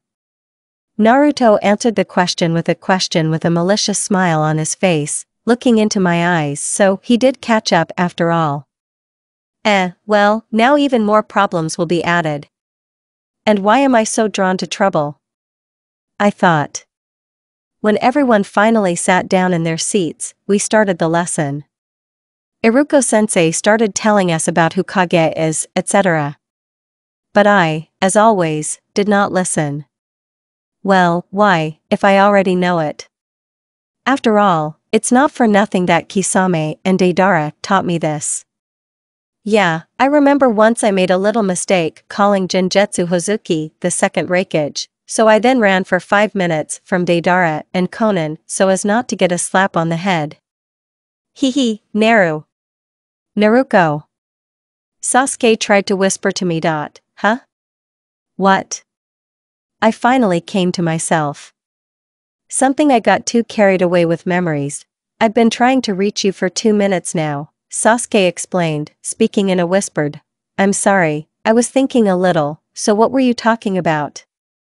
I also asked in a whisper, realizing that if we talk louder, our teacher will definitely notice it, and considering that we are sitting on the first desk, I asked you about the river. The brunette replied, waiting for an answer from me. Oh, yes. We're coming. I said with a smile, in my heart rejoicing at this rest from the heat. But as soon as I noticed that Sensei was looking at me, my smile immediately peeled off. I see you have fun there, right Naruko?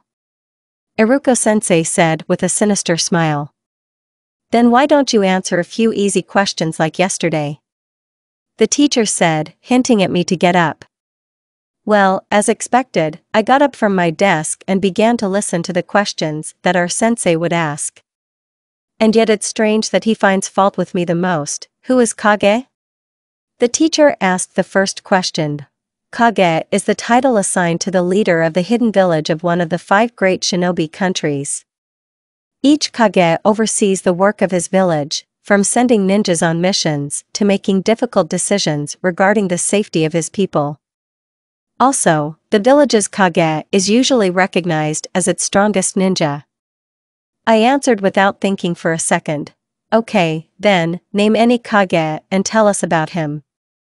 Iruko said and began to wait for an answer from me. So, remember Naruko, about whom you know the most? Oh.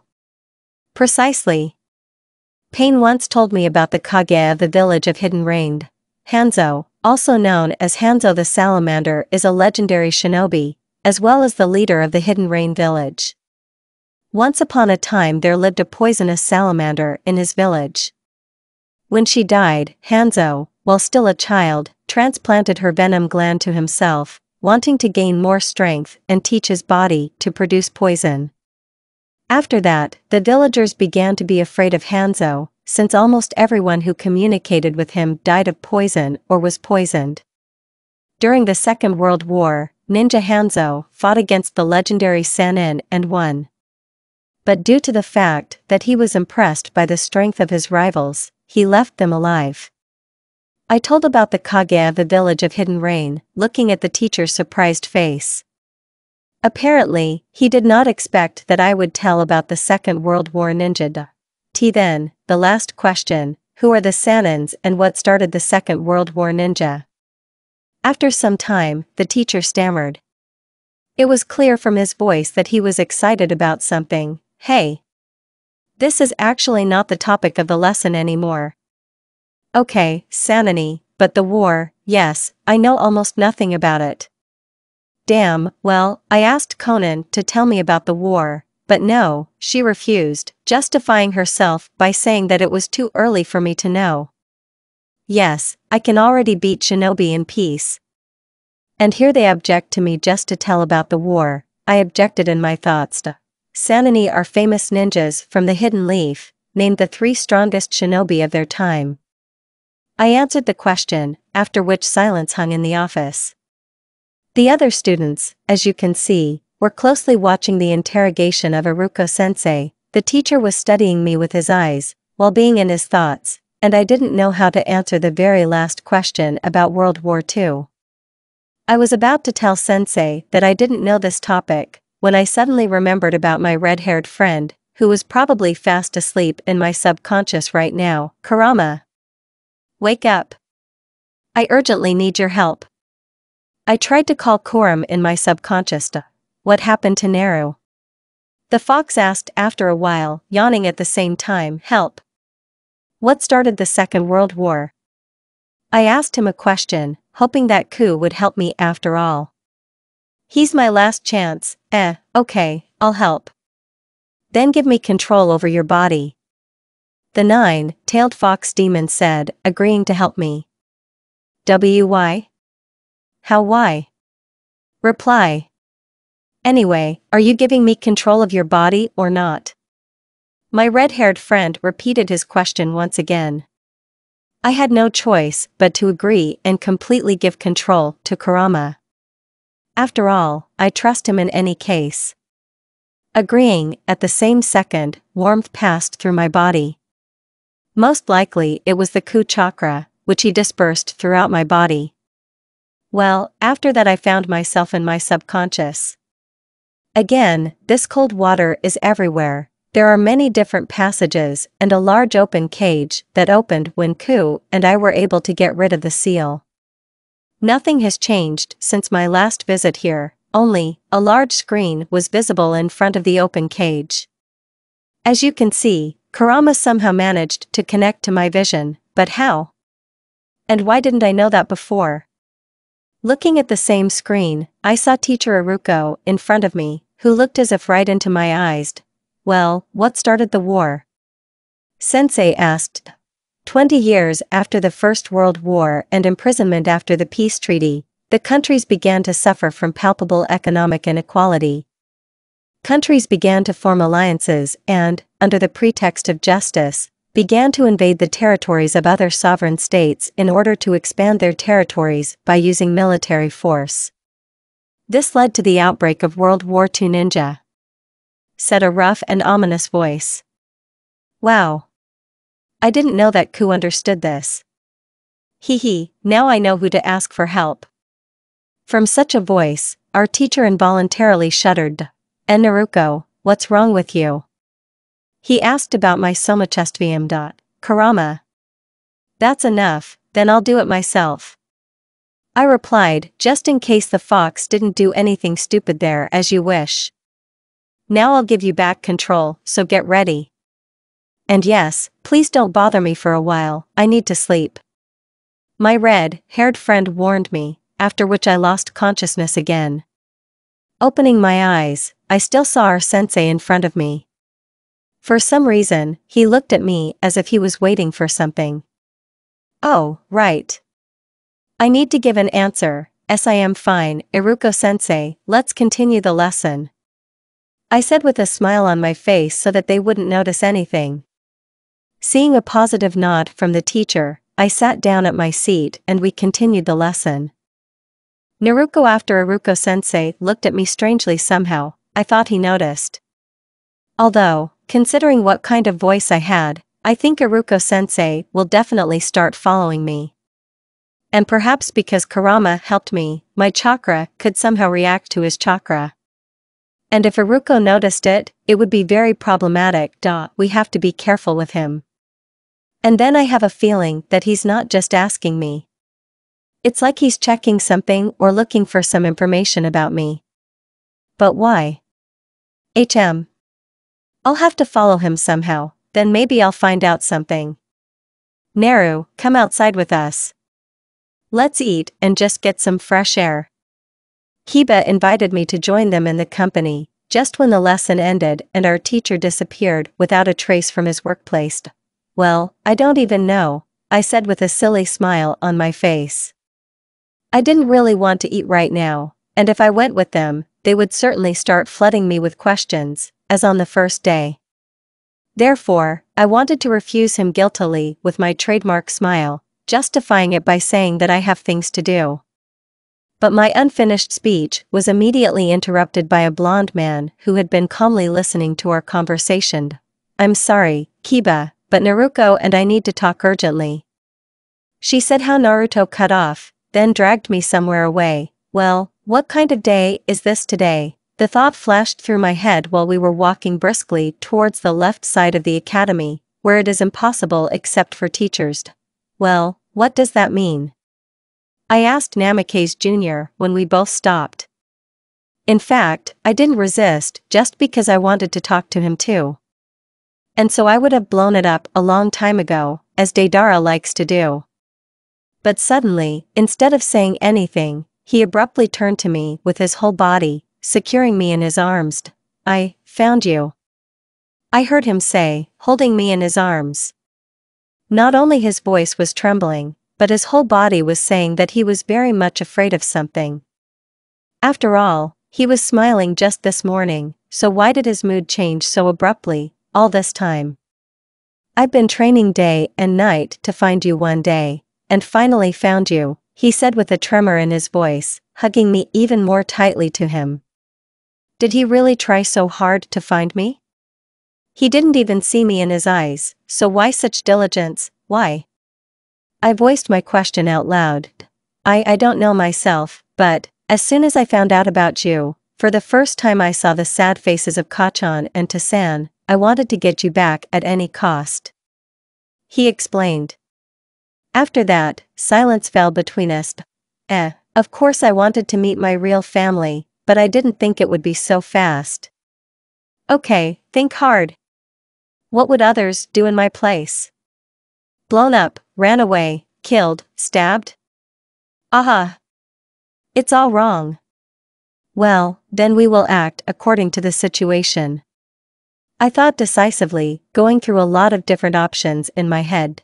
You know, I've also wanted to see you since I was a child, but, at the same time, I don't.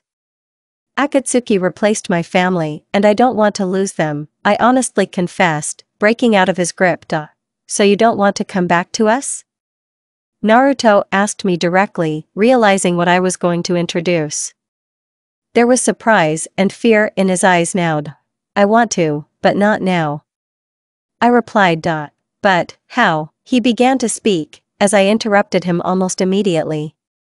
Please don't tell anyone about me. As I said, I love my current family. And I'm not ready to part with them yet. I explained, interrupting the blonde.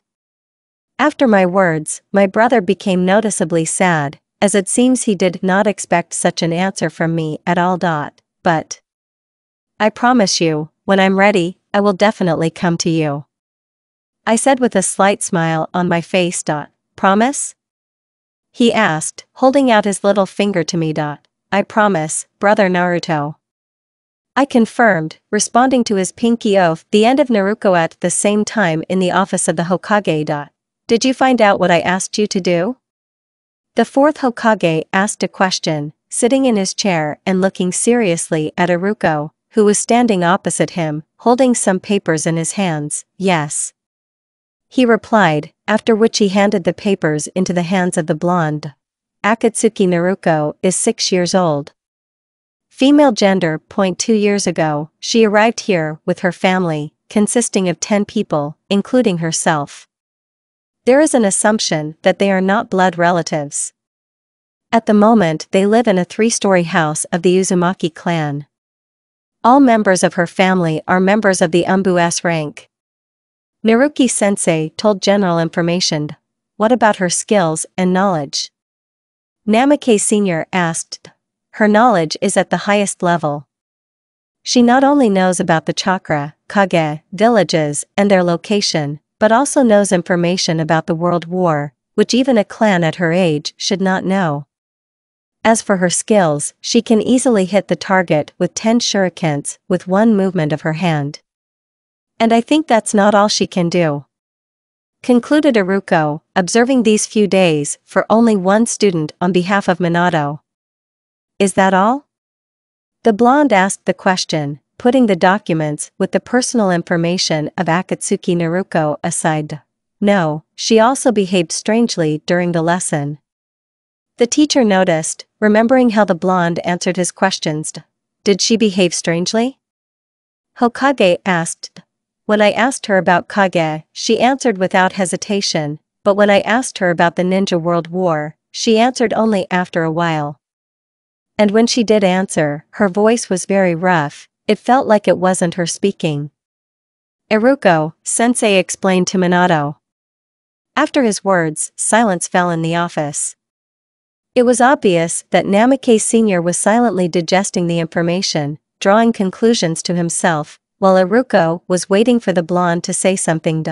When she answered the question, did you notice anything strange in the flow of her chakra? The fourth Hokage asked a question, breaking the momentary silence. To be honest, I noticed some fluctuations in her chakra, Teacher Naruko answered thoughtfully. I see, if that's all, then you can go. Minato said. On his orders, Iruko left the office, leaving Hokage alone.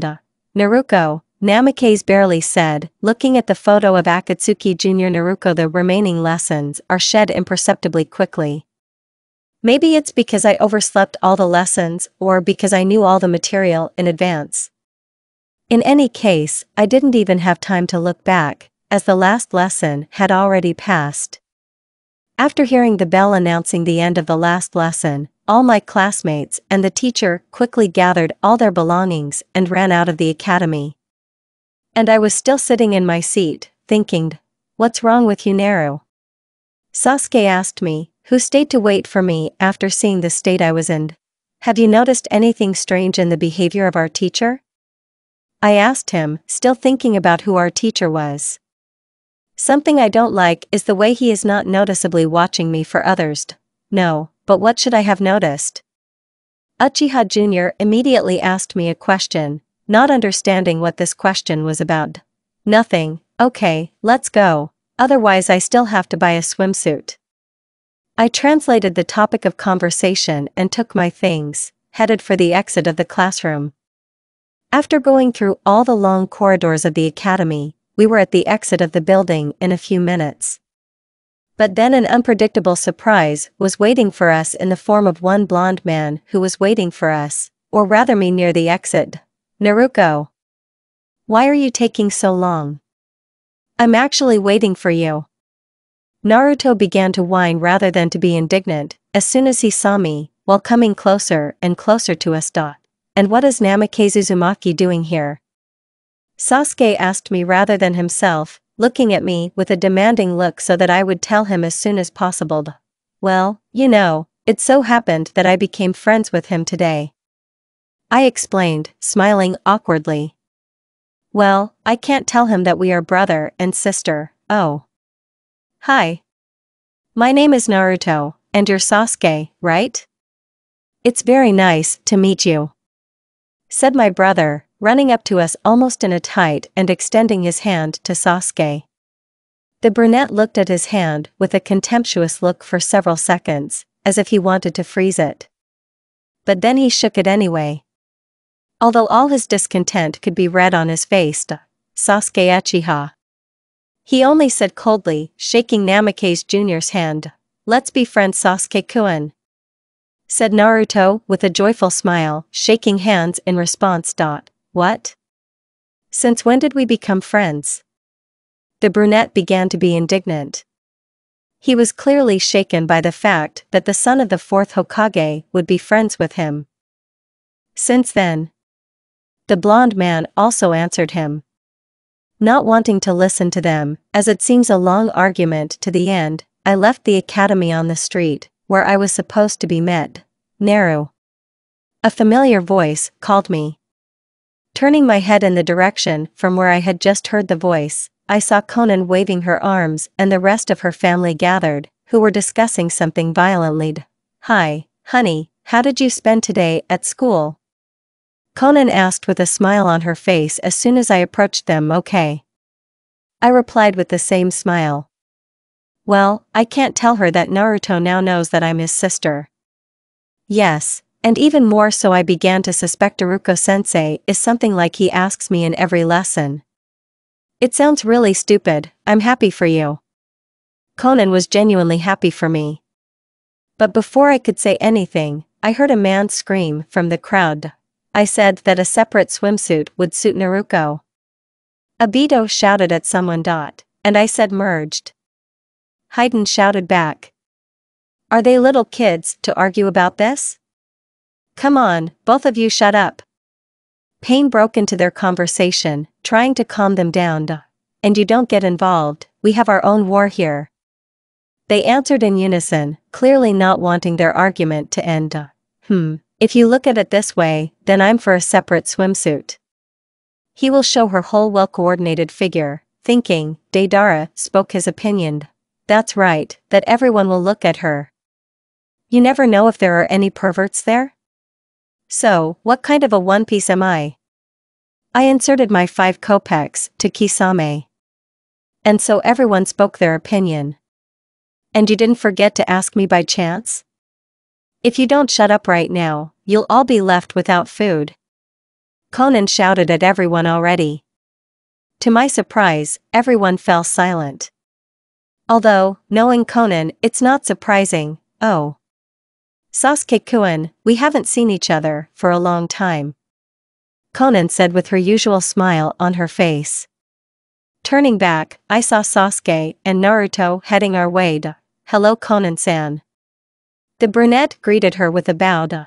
Well, what are you Sasuke? You don't have to bow.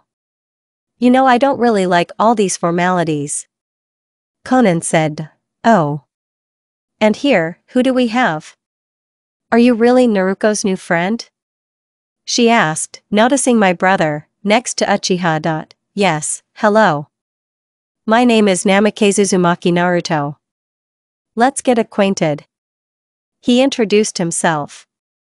After his words, the entire Akatsuki family that listened to this conversation looked at me in shock, waiting for an answer. There was surprise, panic, and incomprehension in their looks. Well, but one less problem. Only here, we still need to tell them about it. I'll tell you everything later. I replied to their looks. But even after my words, no one reacted in any way. I can see I'm still in shock. Okay, I think it's time for us. Sasori was the first to come out of shock. Why yes, Sasori is right. Then see you on the Sasuke-kun River, and I was glad to meet you in Naruto-kun. Conan said awkwardly. Goodbye. They said at the same time, when the whole crowd had already gone towards the main streets of Konoha, where almost all the shops were located. Well? Can you explain? Zetsu asked when we had gone far enough that no one could hear us. Well, it so happened that he found out that I was his sister. I explained, as if in one breath. What? Everyone exclaimed in surprise. So that there would be no misunderstanding, I told them everything that happened at school. And they, in turn, listened to me attentively, sometimes agreeing with me or vice versa. Well, that's how it is, I finished my story. By this time we were already approaching one of the shops with swimsuits. Okay, let's talk about it at home. And now to the store, otherwise we won't have time to buy anything. Kakuzu said, clearly not wanting to talk about it now. At his words, we all just nodded and calmly, as if this whole conversation had not happened, entered the store. Hello, do you need help deciding on a choice or do you need something specific? With a false smile on her face, the girl working in this store asked. We need swimsuits for everyone. Pain answered for everyone, in his usual manner. Why yes, of course. The girl said a little haltingly, after which she led us all to the far corner of the store. Here are the highest quality swimsuits that we have. When you decide on the choice, you can go to the checkout. The girl notified us, and then left. I don't like these. Deidara said, pointing to the black and red swimming shorts. And what kind of fright do they give you? They're mine. Hayden said, and they both started shouting at each other, proving something to each other. In my opinion, everyone who was now in the store and even next to him heard their screams. Both enough. Otherwise, we will be kicked out of the store now because of you. Obito stopped their argument. He started it first. They said at the same time, pointing at each other, they behave like little children. The thought flashed through my head, seeing how these two started arguing again. Honey, let's go pick out a swimsuit for you. While these two are being sorted out, we will just have time to choose a suitable swimsuit for you. Conan suggested, distracting me from my own thoughts. Why yes. I agreed with her and we went towards the children's section. When I reached the desired section, I saw in front of me just huge piles of children's swimsuits. There were not only one piece and separate swimsuits, there were even from other villages. Wow. How many of them? I commented out loud after seeing all this. There was even a feeling that there were more swimsuits in this section than in the others combined. Okay, then let's start measuring right away. Conan said, not wanting to delay a second. Before I knew it, I was already standing in the locker room with 5 swimsuits of different colors and types. Try on this green one first. Conan said, pointing to a green one-piece swimsuit with frills on the sides, which I held in my right hand. At her request, I tried on the green first. No, it doesn't suit you, let's go next. She said when I showed how I look in this swimsuit. The next swimsuit was a separate red color with ribbons. Horror. No. Definitely not. Conan said her opinion about the swimsuit. It was only 30 minutes later that all this hell finally ended. I will never go shopping with Conan again, I thought when we had already decided on the choice and were going to the checkout, and then we will go to look for the others. Oh. And here you are. And we already wanted to start looking for you, Deidara said as soon as Conan and I approached the cash register. where others were already standing. We can take care of ourselves if anything.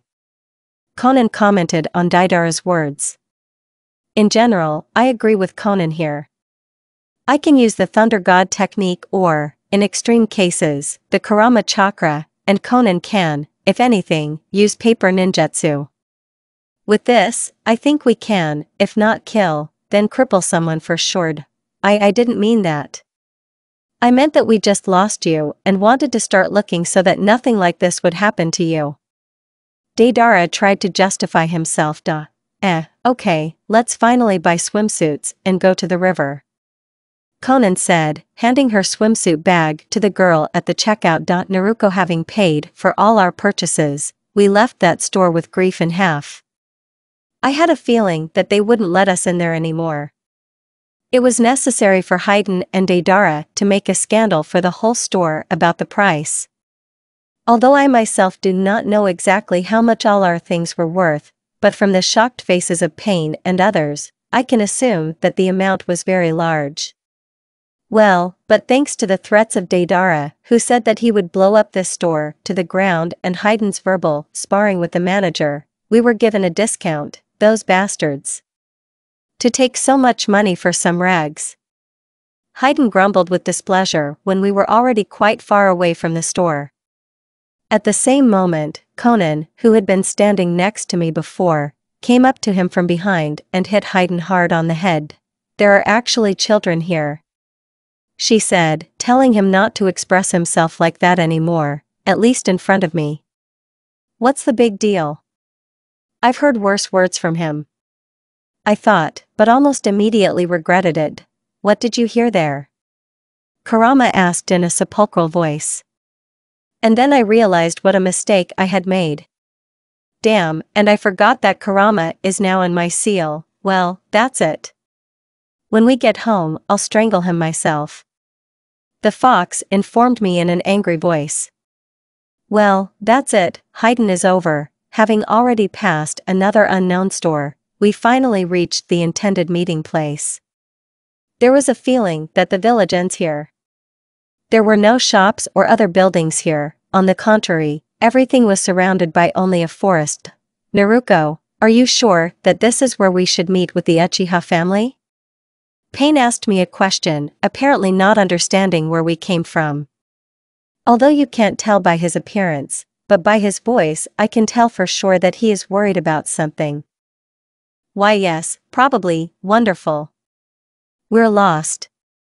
Commented to my surprise, not, as usual, Haydn, but Kisame, who was dissatisfied with this. What? Are we lost? How is it? And I wanted to swim so much. As a child, Obito complained. And I thought he had already got rid of this habit. What should I do? I've been choosing a swimsuit for Naru for so long. And what happens? Is it all for nothing? Conan reasoned excitedly. That's who's talking about what, and Conan about the swimsuit. Well, everyone shut up. Pain barked at everyone, menacingly incinerating everyone with his gaze. Oh. And here's the Akatsuki family. And we already thought that you wouldn't come. A familiar female voice was heard behind my back, forcing everyone to distract from the altercation with each other. Turning sharply, to face the source of the sound, I saw the entire main family of the Uchi clan assembled. Even the head of the clan, Fugaku-san, was with them. We saw each other very rarely, even though I was a regular guest at their house. And why didn't we notice them right away?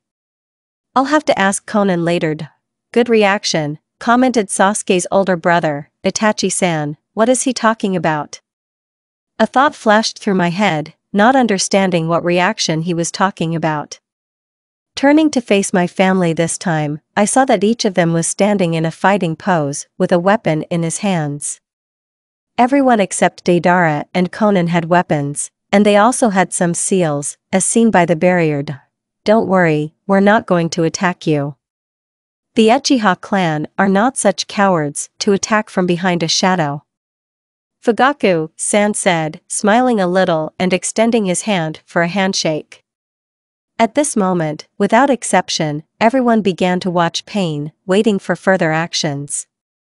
After a few seconds of complete silence, Pain finally put the katana back and slowly headed towards Uchiha. Pleased to meet you, Fugaku-san. Naruko has told me a lot about you. I am the head of the Akatsuki Nagato family. I hope for your support in the future. Pain formally introduced himself, shaking Sasuke's father's hand in return. Seeing that Pain was shaking hands with Uchiha in a friendly way, everyone, without exception, put their weapons away, as if all this had never happened. But, what did he just say? Nagato? Since when did he introduce himself by his real name? I don't understand anything. Well, if that's the case, let's go to the river, time is not asleep. Finally said Fugaku, after which he turned around in the other direction and went forward, telling us to follow him. Without contradicting him, we all followed him. Everyone was discussing something violently with someone. Pain and Fugaku-san, who were leading the way, were discussing the future relationships of the families and other clans. Mikoto-san was telling Konan new cooking recipes. Itachi-san and Haiden, Deidara and Sasori were talking about Umbu and weapons. And Zetsu, Kakuzu, Kisame and Obito were arguing about something. I was the only one who, carried away by my thoughts, forgot about everything. Because of this, I even lagged a little behind others. Did something happen to Naruko? Sasuke asked me, who had appeared from nowhere. No, it's fine. I replied, smiling awkwardly. But by his eyebrows that narrowed into the bridge of his nose, I realized that he didn't believe me. And how do I answer then? Thinking about the next test? And what? It seems to be fine. But before I could say anything, I felt someone's warmth on my hand. Okay, tell me later. And now let's go. Otherwise, we're falling behind. Sasuke pulled me forward by the hand, grinning a little at my puzzled appearance. I don't know why, but I feel so comfortable around him. Maybe I really fell in love? Literally 10 or 15 minutes later, we were already in place. Everything around was so bright and beautiful, as if the sun specially illuminated this particular place. Every year, we come here to swim with the whole family. This can be said to be our tradition. No one else knows about this place except us, so I don't think anyone will come here. And I hope in the future, we will also maintain good relations. Yes, Naruko, Sasuke? Mikoto-san told all of us, after which I don't know why she turned to Sasuke and me. What is she talking about? Not understanding what Sasuke's mother was talking about, I looked at Sasuke with a questioning look. But instead of hearing the answer, I saw his red face, which even with tomatoes that he loves so much can be compared. Mom. Not satisfied with something, he shouted at Mikoto-san. Well, what about it? You said yourself that you wanted it. With a kind smile on her face, she giggled, looking at me, then at Sasuke, who was as red as cancered. Honey, I don't think now is the time for this, said her husband, putting his arm around her waist. You're right. Anyway, let's go swimming. Mikoto joyfully declared to all those gathered. To be honest, I've never seen such a happy Mikoto-san. Honey, come on, I'll help you change into a swimsuit. Konan said, showing me the package that contained the swimsuit she had chosen for me. I'm coming. I replied, moving towards Konan. The end of Naruko. What do you think is Naruko's swimsuit? Haiden asked Zetsu, who wasn't going to change clothes at all. Unlike Zetsu, Haiden has already changed into his white swimming trunks. Of course, these are not the red ones that he wanted, but at least something. Now they were both sitting on a black blanket that Konan had kindly brought so as not to sit on the cold sand, most likely merged. Kisame responded instead, who had already changed into blue swimming trunks. But I think that Konan is still a sensible person and chose a separate swimsuit. Haiden commented, hoping after all that he was right. And then let's bet 5 Ri. said Kisame, confident that Conan would never have bought Naru a separate swimsuit. Good. I accept your challenge. He answered without thinking for a second. The sun, as always, shone brightly in the sky, giving everyone its warmth. The birds sang their learned songs, and the children who rejoiced in such wonderful weather were playing merrily outside. It seemed that such weather could cheer up anyone, but not Namikaze Minato, who was sitting in his office and diligently writing some papers. Phew, finally finished with these papers. Now it remains only to agree with the Wave Country on this matter, and the contract can be considered valid. The fourth Hokage wearily voiced his thoughts aloud, mentally trying to relax from all these stacks of documents that had bored him all day. But before Minato had time to rest somehow, there was a knock on his office door. Come in, he answered formally as always, putting himself in order. Hearing the Hokage's answer, the door immediately creaked and a yellow head of hair became visible from under the crack. "San, are you busy right now?" asked the little copy of his father, looking into his office. "Soichi Naruto, don't worry, come in, I just have to finish soon," Namikaze Sr. said, visibly relaxing at the sight of Naruto, and not another messenger from another country. With the consent of his San, Namikaze Jr. calmly entered the office and also sat on the soft sofa that stood to the right of the Hokage's desk. "Why did you call me San?" Naruto asked with restraint, trying to resemble his father. He roughly understood why the fourth Hokage called him to him. But he didn't want to show it. "As I know you're pretty good friends with Akatsuki Naruko," Minato immediately got down to business, not wanting to drag out the conversation for a long time. "Did she by any chance tell you anything about her past? Or about your family?" The Hokage began to interrogate his son.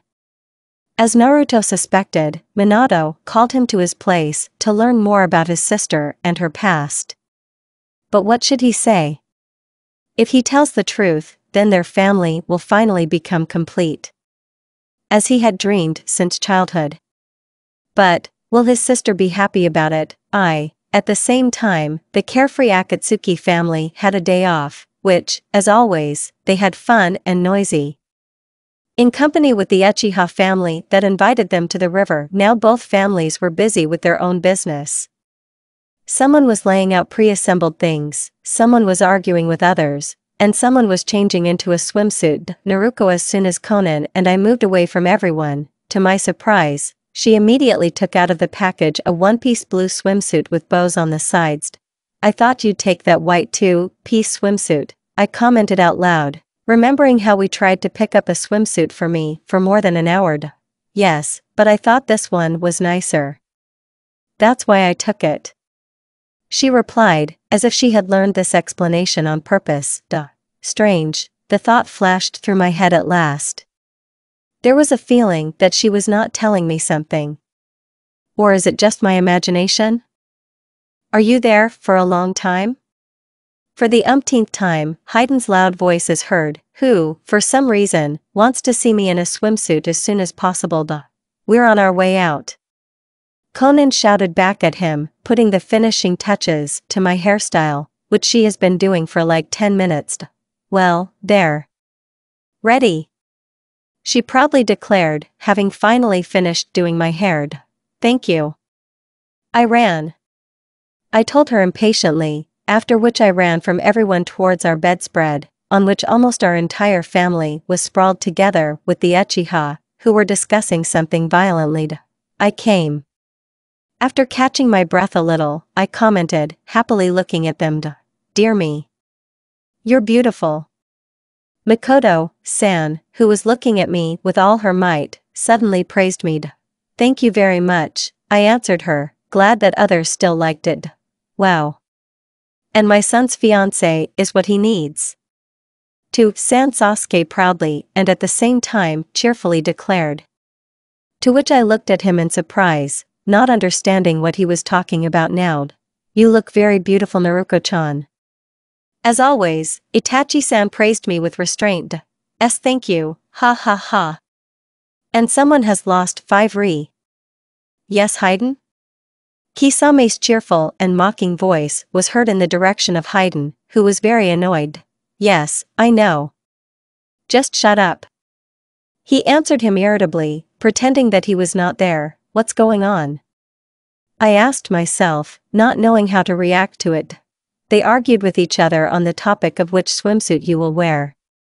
Sasori answered my question, which I don't understand where it came from. I clearly, well, what kind of little children? The thought flashed through my head, realizing that it was pointless to argue over such a trifle. By the way, where is Sasuke? I asked, noticing that the brunette was nowhere to be seen. He got sick, so he left for a while, but don't worry, he'll be back soon. Mikoto-san informed me with a slight smile. Is he okay? I asked excitedly, worried about my friend. He just had a nosebleed. So don't worry, it's nothing serious. Her husband and father Sasuke Fugaku-san answered instead of Mikoto-san. Then, okay, I said a little stiffly, trying to remember at what symptoms of the disease the nose suddenly bleeds, most likely sunstroke or overwork. I concluded my conclusions, remembering how I recently borrowed a book from Pain about medical ninjutsu, which said how to use it, with what symptoms, and so on. You're too naive, I heard the familiar voice of my red-haired friend in my subconscious. Oh. Kurama, you're awake. I said in surprise, not expecting the fox to wake up so quickly, because he usually sleeps so soundly that even if the village is attacked by robbers, he will not wake up. From your naive thoughts, everyone would wake up in my place, the nine-tailed wool rug replied. I'm sorry, I apologized guiltily, ignoring the fact that he called me naive. And finally, 20 minutes later, when everyone was already dressed, we all went swimming together. Who's the last one? He's cooking dinner tonight. Obito shouted and, without waiting for anyone, ran like a bullet into the water. That's not fair. Deidara shouted after him and together with Kisame and Haydn ran to Obito. Looking at the whole scene, I involuntarily smiled, sincerely glad that I have such a cheerful and friendly family. And yet I was lucky to have a family. Naruko? Aren't you going swimming? Sasuke's voice brought me out of my thoughts. From his unexpected appearance, I jumped aside. Only now I noticed that everyone else is already having fun in the water. Quickly pulling myself together, I decided to imperceptibly change the topic of conversation. Sasuke, wasn't it bad for you? I asked him, trying to carefully examine his face. As I thought, his nose was still slightly red. Most likely, he was trying to stop the nosebleed on his own. It's all right, the blood has already passed. He said, blushing a little, while turning away in the other direction. After standing like that for about 1 minute, I still decided to act. After all, I have already accepted the fact that I like him. Don't you want to go swimming with me? I asked him, pretending that I wasn't looking at him at all. At the same moment, he turned his head in my direction and stared at me in surprise. Are you sure? He asked, still looking at me as if I was the eighth wonder of the world. If you don't want to, just say so. I pouted at him as I walked forward. But it wasn't there. Before I could get even 2 meters away from him, he stopped me by taking my hand. Feeling that someone was holding me, I slowly turned my head. I want to. Sasuke answered confidently and without a drop of doubt, looking straight into my eyes. At the same time, I was looking into his black eyes, like the night itself. Then, shall we go? After all, I interrupted our pleasant idyll. Yes. Without a drop of doubt, he said, smiling a little. Seeing his smile, though not the brightest, but joyful, I smiled back at him myself. And pulling him by the hand towards the river, we both went swimming with everyone else. It was a warm evening, the air was light and fresh. It seemed to be light, but the night was already slowly covering the blue sky and the sun with its dark blue blanket. Naruko, when the sun slowly began to set over the horizon, we, together with the Uchi family, began to get ready to go home. After collecting all our things, we walked slowly towards the village, after a while, we finally got to Konoha. After passing several streets unfamiliar to me, to my surprise, we immediately came to the main street of the village, where it was quite lively. I think it's time to say goodbye. Our block is in the other direction, so we'll leave first. If you don't mind, I think we could once again spend our time in your company like this. Stopping next to Pain, Fugaku said formally as always, holding out his hand for a handshake. Of course, we will gladly agree to spend our time in your company. Nagato answered him, shaking Sasuke's father's hand in a businesslike manner. See you soon, Naruko-chan. Mrs. Makoto told me with a smile on her face. Yeah, goodbye Makoto-san. I answered her, with the same sincere smile. See you soon, Naruko-chan. In his usual restrained manner, Itachi said, only smiling a little. To which I just nodded in response. Due to the fact that Fugaku-san was finally talking enthusiastically with Pain about something, I decided not to distract them and instead say goodbye to Sasuke. Are you going to kiss him goodbye? Kurama asked me with amusement in his voice and his subconscious, clearly mocking me. I blushed deeply at his sudden suggestion. No. I emotionally refused, to which the fox only began to laugh incessantly. Naruko? Someone called me by name in the real world. Leaving Kurama alone in the subconscious, I hurriedly turned in the direction from where I heard the voice. Turning around, I saw Sasuke in front of me, looking at me with a puzzled look. Oh, I'm sorry, I was thinking a little. I hurried to explain to him so that he would not think anything superfluous. Well, I just wanted to tell you that. I'll see you tomorrow at the academy. Ada's Uchiha Jr. said, all the time breaking off in mid-sentence. Before I could say anything at all, he immediately took me in his arms. But less than 5 seconds later, he immediately broke off the embrace and ran somewhere into the crowd.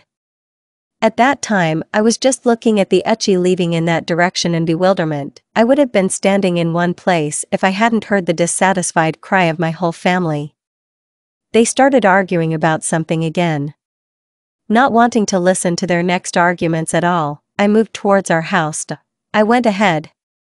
Catch up. I shouted to them, speeding up my pace even more. After some time, we finally reached our beloved home. And so, when we wanted to go home, a stranger in a mask suddenly appeared out of nowhere in front of us. Are you the Akatsuki family? He asked us, walking slowly in our direction. Yes, did you want something? Pain replied, stepping out ahead of us. At the same moment, we were suddenly surrounded by several of the same masked people, behind whom there were several types of cold weapons. And the heavy ki that was around them only showed that these people were not ordinary shinobi. You are accused of attacking the village and of kidnapping a child Hokage. He said in a firm voice. Hearing his words, I fell into shock. It was like I was struck by lightning. Oh, how did they know about this? I asked myself this question. Pain, despair, shock, all these emotions overwhelmed me now. I just felt like I was getting depressed by the second. Naru. Take it easy. Everything will be fine. Kurama's worried voice kept telling me that he was trying to calm me down. But even his support or words could not make me wake up from these feelings. After a while, I was still able to calm down and force myself to open my previously closed eyes. After a thorough investigation, we can most likely say that the current Akatsuki Naruko is the daughter of the current Namikaze Minato, the 4th Hokage of our village. We also have a witness who can confirm the above words. I heard the words of that man in the mask immediately after I opened my long closed eyes. After these words, the yellow head of hair, already familiar to me, slowly began to come out from behind his back. And Naruto? I could barely hear myself saying, desperately looking into exactly the same sky, blue eyes. The sun was slowly sinking below the horizon, smoothly giving way to millions of bright stars and the moon illuminating at night. Residents of the village of Konoha, who were now in the fresh air, hurried to their homes after seeing impenetrable gray rain clouds in the sky. And it was in this lively crowd that one could notice a long-haired blonde running fast, in whose eyes bitter tears of resentment and sadness flowed. Naruko ignoring the surprised looks of passers-by, my legs carried me in a direction I didn't understand. Everything swam before my eyes because of the tears frozen in them, and my thoughts were desperately confused, remembering only one picture. Why? Why? For what? I didn't seem to hear anything. Not the noise in this crowd, not the cries of Kurama in the subconscious. All I could do now was run where my feet lead and remember every minute of my life spent together with my real family. Naruto. Naru. Listen to me. Akatsuki is fine. They were just taken to prison and... The fox tried to reach me in a worried voice, but I didn't even want to listen to him. I unconsciously began to scroll through very recent memories again, flashback, and Naruto? I could barely hear myself saying, desperately looking into exactly the same sky, blue eyes. I'm sorry.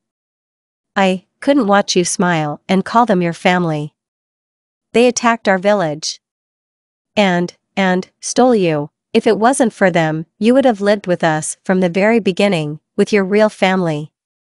Clenching his fists to whiteness, shouted at the top of his voice, to me, my brother?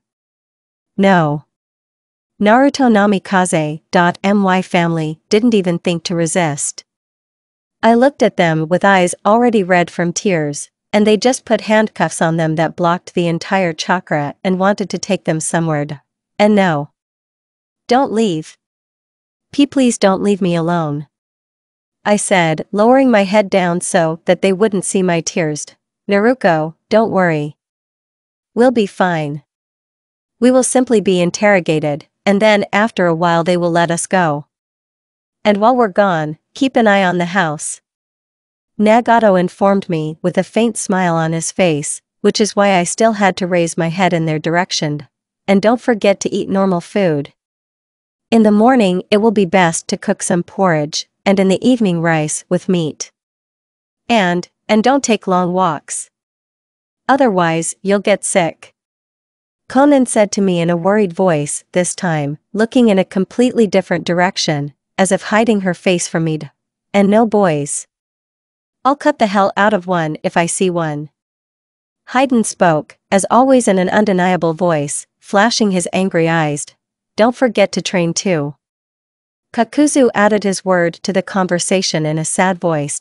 Blow up the Hokage residence there from me, maybe it will teach them something.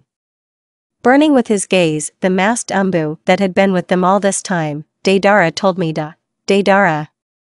What are you teaching a child? Konan shouted angrily at him, showing everyone her red face from tears. What's the big deal? Let them think about who to contact next time. Deidara answered her, completely not understanding her anger. Even now, they are still trying to behave as usual. Like, my family, a thought flashed through my mind. In my room, there are several puppets. I wanted to give them to you for your birthday, but apparently not fate. Take care of yourself and be a good girl while we're gone. Sasori informed me with a sweet smile. Well, don't be the same as Hayden. Kisame didn't say much to me this time, probably not knowing what else to say. What did you say there, fish head? Yes, I'll give you to your own fish for lunch. I am the best example for Naru. Is that clear? Hayden said, looking directly at Kisame, thereby assuring him of the truthfulness of his words. Yes. Not wanting to listen to Hayden's angry tirade, Kisame surrendered. I want you to study well and behave yourself. After all, but you are Akatsuki Naruko. With a small smile on his face, Zetsu uttered his wish.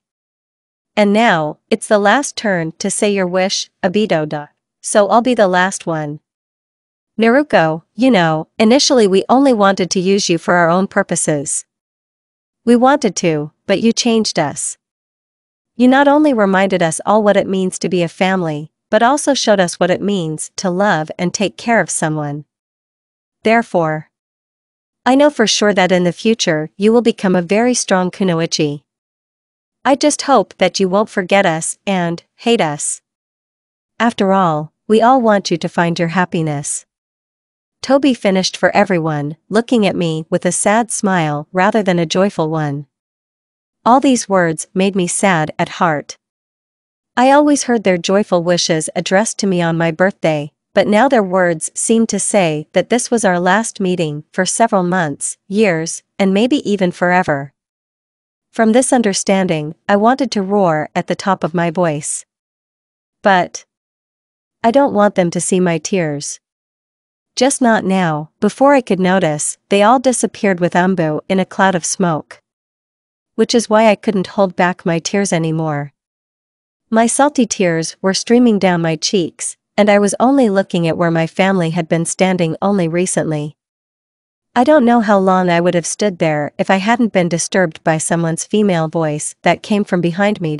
"Naruko." Slowly turning my head, I saw in front of me a woman with long red hair and violet, blue eyes. There were tears in her eyes too, but not of sadness, but rather of joy. Next to her were two blonde men with blue eyes, one of whom also had tears of happiness. When I saw them, I immediately realized who it was. But before I could say anything to them, I was immediately wrapped in a tight embrace. "Naruko, my daughter, how glad I am that you are all right. I'm so happy to finally see you." Hugging me with all her might, as if I was about to disappear, Kushina whispered some words in my ear, sobbing into my shoulder. Her embrace was warm. It was as if she wanted to reassure me, to assure me that everything would be fine now. She radiated such warmth that I wanted to forget myself and plunge into it. But, no. She's not a member of my family. My consciousness kept telling me, even though my body itself was drawn to her, everything will be fine now, we will live together like a real family. And the Akatsuki will pay for stealing you, our sunshine, Kushina kept telling me, burrowing into my shoulder. Her words sent goosebumps through my body, and my eyes widened even more. At the same moment, without thinking, I immediately pushed her away from me with all my strength. Don't you dare lay a finger on my family!"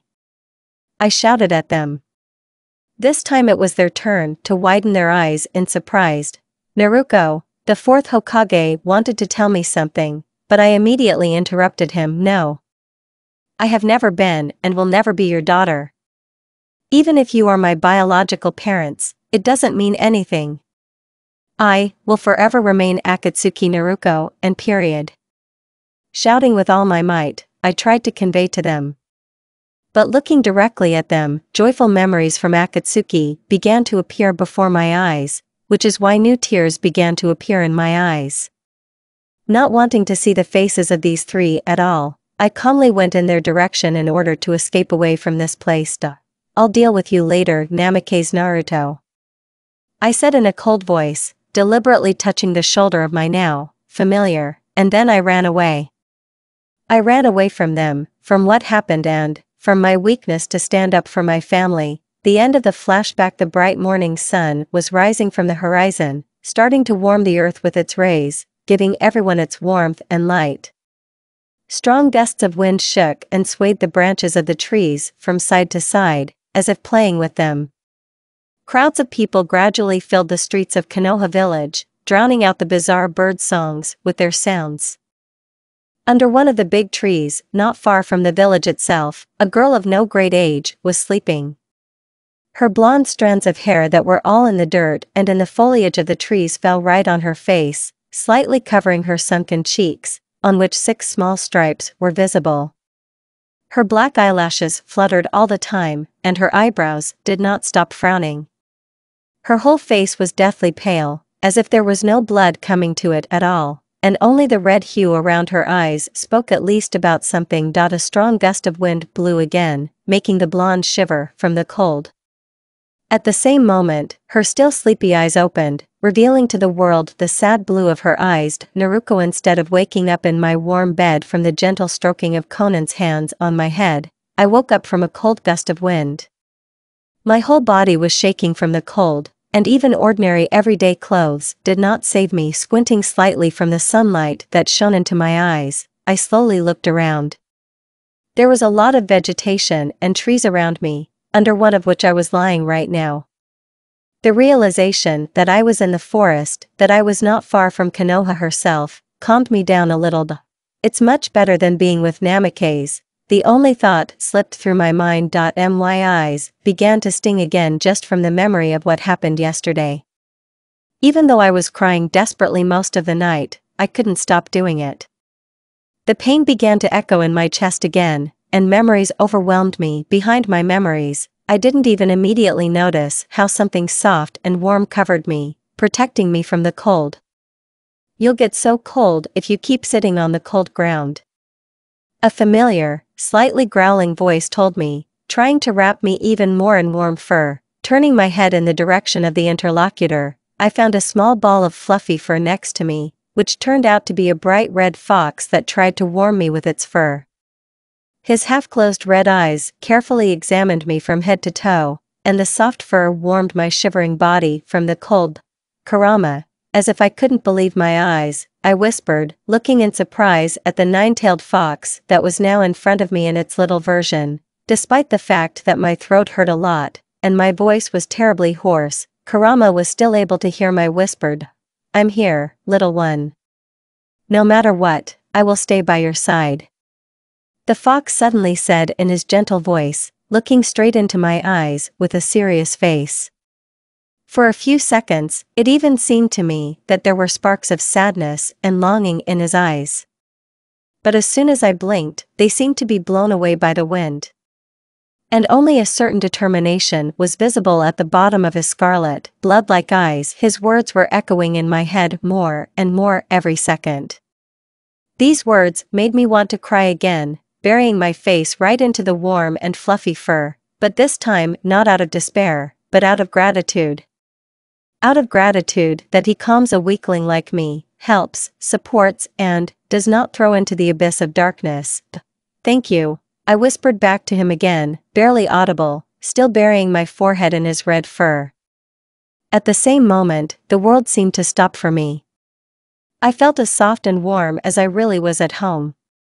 I no longer heard anyone's voices or the wind whistling in some places.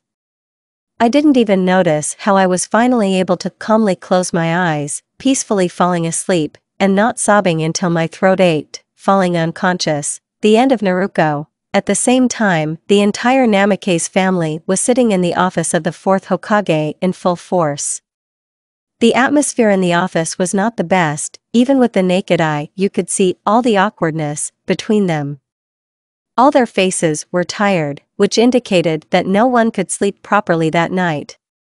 It was especially scary to look at the younger Namikaze, Naruto, who did not even bother his parents with his gaze, all the time looking only at the floor and thinking about something of his own.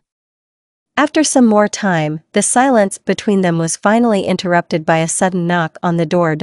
"I'm sorry, Hokage-sama, I'm here to report to you." A man's voice spoke outside the door. Only after hearing about the report, Minato could not cope with his body trembling. His voice treacherously did not want to speak, and his blue eyes began to run excitedly around the office. And judging by his wife's trembling shoulders, she didn't feel any better either. And only the little blonde did not react to this in any way, silently looking still at the floor. Come in." Konoha's yellow lightning hurriedly said, trying to hide the tremor in her voice.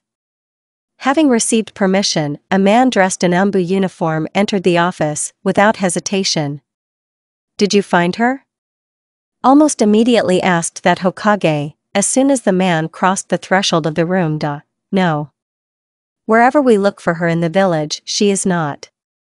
The only thing we haven't checked yet is the nearby woods, as well as their house.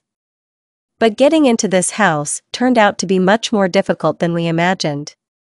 There is a reliable barrier around the house. It will take us some time to remove it," the member of the Umbu cautiously slowly told him, carefully watching the reaction of Minato and his wife, who only after hearing his words began to cry silently, burying her face in her palms. The only thing that Umbu did not understand in this situation was the behavior of the Hokage's son. Now the cheerful little hurricane of troubles was no longer sitting in front of him. Instead of him, it was as if another person was sitting there, who with his glass eyes could make anyone shiver from the cold in these blue pools. Okay, you can go. If there is any news, let me know right away. Namake Sr. ordered Tom with undisguised sadness in his voice, interrupting Umbu himself from looking at the faces of their family. It will be executed. In response, the masked man bowed slightly and no longer lingering in one place, hurriedly left the office of the fourth Hokage. There was a deathly silence in the room again, accompanied by barely audible sobs from Kushina. All they had to do was wait. And when they finally find Naruko, they will be fine again. The four of them will live in their house. They will finally be able to become a full-fledged loving family after so many years, even if it costs them the trust of their daughter. After all, they are her real family and no matter what, they should be together. So why are those words she said all the time spinning in my head, causing each of them unbearable pain? No. Naruko just doesn't understand what she's doing yet, and they just have to help her. Right? The sun has been shining for a long time in the sky covered with white clouds. It was day outside. And the wind was still blowing strongly from side to side, shaking both the branches and the foliage of the trees themselves. Nothing seems to have changed, everything is the same as an ordinary day in Konoha, but no matter how much the townspeople of the village did not want to notice it, they still could not help noticing a lot of members of the Umbu that went around the village to look for something or someone. And that's what they were worried about. Could it be that something bad has happened? Naruko. I woke up a few hours later in the same position in which I fell asleep.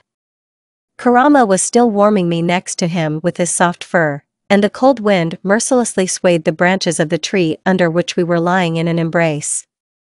My eyes were still sleepily closing, wanting to sleep a little longer, but my mind was clearly telling me to wake up. Get some more sleep, you slept for a few hours at most, the fox told me sternly, noticing my awakening. Unlike me, Kurama can be seen not sleeping at all during this time, all the time carefully watching our surroundings. Kurama, what should I do? After a while, I said slowly because of the lingering pain in my throat, finally more or less coming to my senses. I don't know why, but I felt that during this time my friend certainly thought something over my situation. He always did. When I needed to be alone, he always left me alone with him. During this time, he had time to think about a lot of things. And when it was necessary to support me, he rushed to me without hesitation, calming me down. However, like everyone else, don't worry, we will definitely save them. The red-haired friend assured me, resolutely looking straight into my eyes. And I knew for sure that he was not lying, but telling the pure truth, which came straight from his heart. But how? We will definitely not be able to cope alone, so we just have to ask someone for help. Someone who has enough power to help us. The fox explained to me, thinking about something for a while, and then it dawned on me what Kurama is thinking hard about now. The one who can help us, the one who is certainly familiar with Akatsuki and has the power. But after all, their family did not have any acquaintances or friendships before Konoha. The only ones who fit this category are Uchiha, but I don't want to involve them in this. We need to find someone else who will certainly not refuse their help. For several minutes we were constantly thinking and remembering all those with whom Akatsuki were familiar. Uchiha. Umbu, the third Hokage, who else can? Thinking for a second about our past, I suddenly remembered about one not the most pleasant person. About one slippery person, as Haydn himself once called him. He can help us, that's just, I was told never to contact him. This person can easily deceive me, but he is the only one who can help. I mentally told myself, still not completely sure of this choice. But what choice do I have, Kurama? I know who can help us. I exclaimed almost in the fox's ear, interrupting him from his thoughts. Kurama, in response, looked at me in surprise, waiting for my next words. It can help us, Naruko, Kurama. I know who can help us. I exclaimed almost in the fox's ear, interrupting him from his thoughts. Kurama, in response, looked at me in surprise, waiting for my next words. "We can help that snake," I said slowly, carefully watching the change in the fox's reaction in front of me, wanting to know his opinion as soon as possible. Kurama didn't react at all to my words. For a while, my friend just stared at me uncomprehendingly with his bright red eyes, in which surprise could clearly be seen. But this reaction did not last long. Apparently realizing who I'm talking about now, the next moment a bright feeling of contempt and anger distorted on his face. His whole appearance spoke of his good attitude towards this man. Yes, no way in the world. I'm against it. To ask for help from this crazy madman? Never. Kurama growled back at me in a rough voice, baring his sharp fangs for showed. It was only when I heard his low growling voice that I realized how much the fox dislikes the snake. Although, what else to expect from someone who literally almost put him on a research table in a creepy laboratory? Even before I was 6 years old, there was another person in Akatsuki at that time. I don't remember his face exactly, but he always walked around in his dark robes, more like women's clothes. His skin was pale white like the corpse itself, and his eyes looked like snakes, ready to pounce on you at any second. His name was like Orochimaru. At that time, no one knew either his goals or motives. All the time he was in his laboratory, he had almost no contact with other members of the Akatsuki organization, but as soon as he noticed me in his field of vision, he did not hesitate to ask Pain to allow him to conduct several experiments with my restraining seal. But in the end, he still left Akatsuki and never returned there. My whole family told me never to trust Orochimaru. For the sake of his goal, to gain immortality, a mad scientist will do anything, and especially to get a nine-tailed fox demon into his hands. But I have no choice anymore. All I have to do is ask for help from this snake. Kurama, I don't think anyone else can help us, I said slowly, deliberately turning away from the fox in the other direction, just not to see his angry expression frozen on his face. Do you really think this psycho is going to help us? Naruko, don't be naive. He would do anything to get immortality, even if it would cost several thousand lives. My red-haired friend also growled angrily, which was clearly against the alternative of coming to the beast's lair, to be torn to pieces by themselves. At his words, I could only be silent quietly, without making a sound. I understood that everything he said was true, but he also had to understand me. There was a deathly silence between us, which pressed down on us with its weight, making us feel out of place. And only the sounds of birds in the distance, in the very depths of the forest, were barely audible, diluting our atmosphere. But no matter how much I wanted to say something to remove this silence between us, no words came to mind. Okay, if this nutcase can help us, then I agree, the nine-tailed man whispered almost audibly with a doomed look, the very first to destroy this awkward silence between us. Abruptly turning my head to Kurama, I could not believe my hearing and looked in surprise at the fox, who had all his dissatisfaction written on his face. Kurama, you better shut up, little one. This does not mean that he will help us. If I see that he has bad plans for us, then we will immediately go back, okay? With anger towards this Orochimaru, my friend interrupted me, setting his condition. Realizing that Kurama literally just agreed with my idea, I immediately lit up with genuine happiness. The bad mood disappeared like a hand, and a bright smile spread on my face at the same second. I didn't even really have time to notice how I rushed to hug him in happiness. Kurama. Thanks. I promise I won't let you down, I whispered, hugging the little ball of fur in my arms with even more force. In response, I could hear the fox muttering something resentfully in my arms, obediently pressing his face against me. People in the village were all in a hurry somewhere. Despite the fact that it was day outside, they still packed their things in a hurry and went to their homes as soon as possible. This was especially noticeable on the street, where wherever you looked, you could see several groups of Konoha village ninjas that were clearly looking for something important. Watching all the people from the shade of the nearest tree, I realized that these ninjas are looking for me. This was also confirmed by the security guards present near our house. Do you think I can get into the house unnoticed? I asked mentally, turning to the fox that was currently resting in my subconscious. Brightly, there are several sensors among them. Although they are not so strong in detecting the chakra at a distance, but if you approach them within a few meters, they will immediately find you. But since there is a protective barrier around the house, in this case no one but you can enter the house, I think you can use it. But I don't think this barrier will last long. Therefore, we need to hurry if we want to leave the village unnoticed. Kurama told his point of view in detail, still carefully studying my surroundings. At the moment, due to my weakened state, I could not control myself normally. It felt like if I tried to put the seals into some kind of technique now, I probably wouldn't be able to do half of it right. So all I had to do was trust Kurama completely. What about the holes in their defenses? I asked him, also inspecting all the ninjas that guard the house. They all guard the house strictly around the perimeter. The only way to get into the house is through the window of the second floor in your room.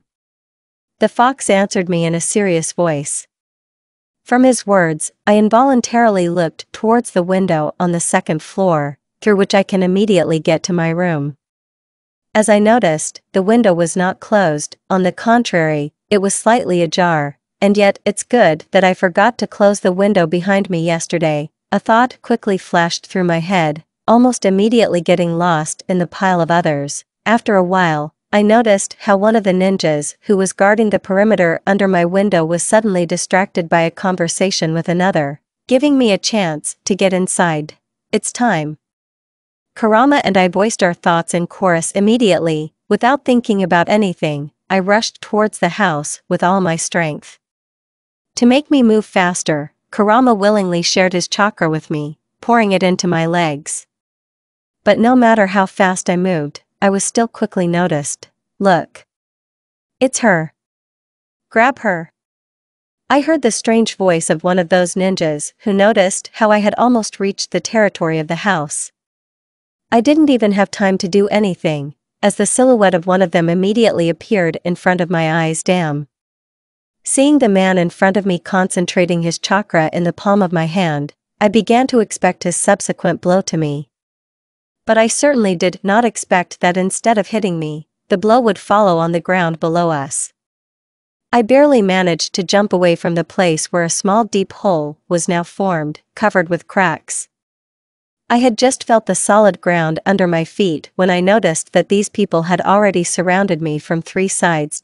Give up, we won't hurt you. The man who was taller than everyone said in a firm voice, their commander can be seen. Sweat dripped slowly from me, my heart was beating wildly with fear, and my eyes were diverging in all directions. And in my head there was only a fog. In such a situation, I could only look around in the hope of finding a gap in their defense. Naruko. When I tell you, you'll have to run, do you understand me? Kurama declared in my subconscious in a voice that did not require any objections. Even despite his serious tone, I could still hear the notes of concern and fear for me in him. But, no buts. About 3, you should run towards the house. I will try to distract them at this time. The fox explained to me, giving clear instructions. In the next second, as if he understood my objections, Kurama began to count down the allotted time. 1, 2, 3. When the countdown reached 3, a red poisonous fox chakra began to appear in front of my eyes from all sides, and it began to blur in my eyes. Not paying attention to those ninjas, I ran with all my strength towards the house. Damn it. She's running away, hold her. A man's voice shouted after me. But it was too late, because by that time I had already crossed an invisible barrier and concentrating the chakra in my legs, I quickly overcame the wall, entering the house through the window. The first thing I did when I got to my room, I immediately began rummaging through my closet with clothes. In a hurry, I began to put all the things I needed into a small travel bag. Throwing a bag full of things over my shoulder, I ran to the first floor to the kitchen in order to take some food with me on the road. In the kitchen I found many different dishes specially packed in containers. It's good that Conan still made more food than she should have, a thought ran through my head. Without hesitation, I put the food in the same bag. Naruko, hurry up. The people outside are now joining all their forces trying to destroy the barrier. The barrier under their onslaught won't last that long. Kurama warned me about the situation outside. Okay, I agreed with him, heading this time towards Nagato's office. As I thought, Pain's office was securely protected, I just couldn't get in there. Try using blood. The fox suggested to me in my subconscious. As Kurama said, I bit my finger until it bled, and later slowly brought it to the door. As soon as my blood touched the door, some strange drawings began to appear on it, but after a while, the door still creaked open in front of me. And as soon as I went inside, the door immediately closed with a bang. Wow, it's clear that this seal was put by Pain himself. I mentally drew a conclusion from what I saw. Besides me, Nagato also had the blood of the Uzumaki clan, and they were known to be very good at seals. Shoving my thoughts far away so that they would not distract me, I began to look for at least some information about a man named Orochimaru. There were a lot of different books in this office. Only by taking one of them in my hands I found the A-rank technique, which is called Rasengan. It was only after reading a little about her that I realized that I should definitely need her in the future. Putting it in my bag, too, I began to look for what I needed again, but no matter how much I searched, I could not find anything, only the technicians were here. I was about to hand it over when my attention was suddenly attracted by a scroll that was lying right on the table in the middle of the room. Unfolding the scroll, I realized that all someone's movements were written here, and all actions were described in detail under it. Maybe for someone else this scroll was useless, but not for me, because this scroll describes all the actions of none other than Orochimaru. I found it. I exclaimed joyfully in my mind. I would have liked to study this scroll carefully, when suddenly I felt the whole house shuddered. What, Naruko? Urgently run away from there. The barrier has just been destroyed. Kurama shouted loudly to me in an excited voice in my subconscious. As I was told, without thinking for a long time, I quickly picked up all the scrolls that I might also like on the road and stuffed them into a bag full of things. Since the barrier was removed, I no longer had the opportunity to safely leave the house through the main door, so all that remained for me was to use the window again. This time, no one even thought to stop me from escaping through the window. The only thing that was heard outside the door was a lot of different voices in the house that were running around in a hurry and inspecting the whole house. Here the door is closed on the seal of blood. Most likely the girl is inside. A woman's voice exclaimed outside the door. But I no longer paid attention to anyone, jumping through the window into the street. As soon as my feet touched the earth's surface, I ignored the surprised looks of passers-by and ran with all my remaining strength towards a crowded street in order to hide from them in a crowd of other people. Even when my legs cramped from fatigue and I fell to the ground, I didn't stop and kept running. Hurry up. She ran towards that dead end. The voices of the chase still followed me everywhere. All I could hope for in this situation was that they would be stopped at least for a while by a large crowd of people. Turning the corner to finally disappear, I suddenly noticed that I was at a dead end. Turning back in the direction from which I came, I was about to be safe, when I again heard someone's voices that claimed that I ran in this direction. The realization that I was about to be caught suddenly darkened my eyes. No. I don't want to. I repeated to myself in oblivion, watching as the black shadows slowly, as if enjoying my reaction, began to come closer to the turn behind which the dead end itself was. My heart was racing with fear again, and salty tears involuntarily appeared in my eyes. And so I stood and stared straight ahead, still not believing in what was happening. as if I was waiting for the turn to the scaffold, but I certainly did not expect that in the next moment someone would grab me by the hand, pulling me somewhere in the dark side, where there was a very bad view. Catching me by surprise, I stood motionless for a while, feeling the strong ring of hands on me, until I realized what position I was in. Without thinking about anything, I began to resist with all my might against this man, who was about my height. My hands beat hard on his body until I heard his breathing, choked with pain. "You calm down. I won't hurt you, better try to hide your chakra." The stranger spoke in a hoarse voice, finally suppressing the blood gushing from his mouth. His voice immediately seemed very familiar to me, so familiar that I involuntarily trusted him, trying to hide the presence of my chakra. "Where is she? Didn't she run here? I definitely felt her presence here. Most likely she deceived us, damn it. Don't let her get far away." With each passing second, those voices became fainter and fainter, until finally they stopped being heard at all. From this I realized that I still managed to get rid of them. And finally I was able to breathe easy. Until I remembered my savior again.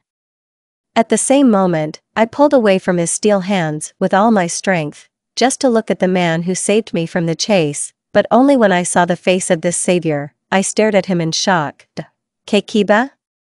To be continued. Naruko right now, a boy my age, was looking at me with short brown hair that was in disarray, piercing black eyes and red fangs on his cheeks, which gave him an even more wild look.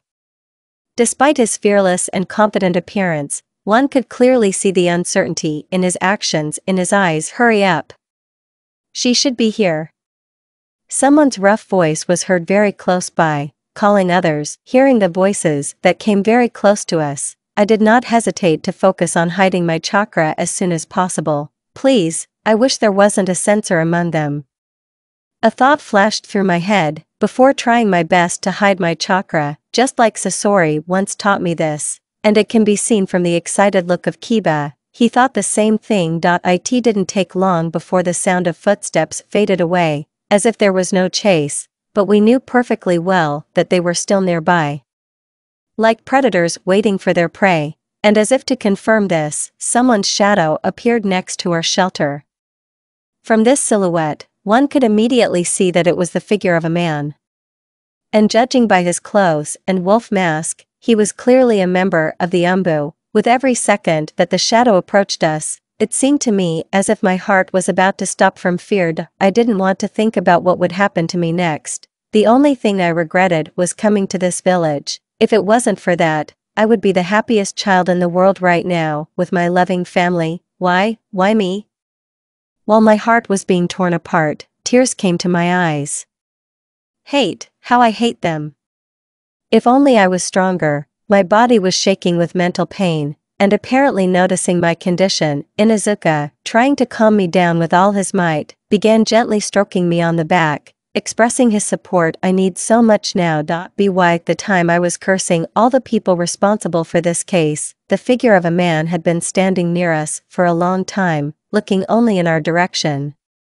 He found us. This is the end. This thought flashed in the back of my mind, making me even more nervous because of what my breathing could not come back to normal in any way. "She's here.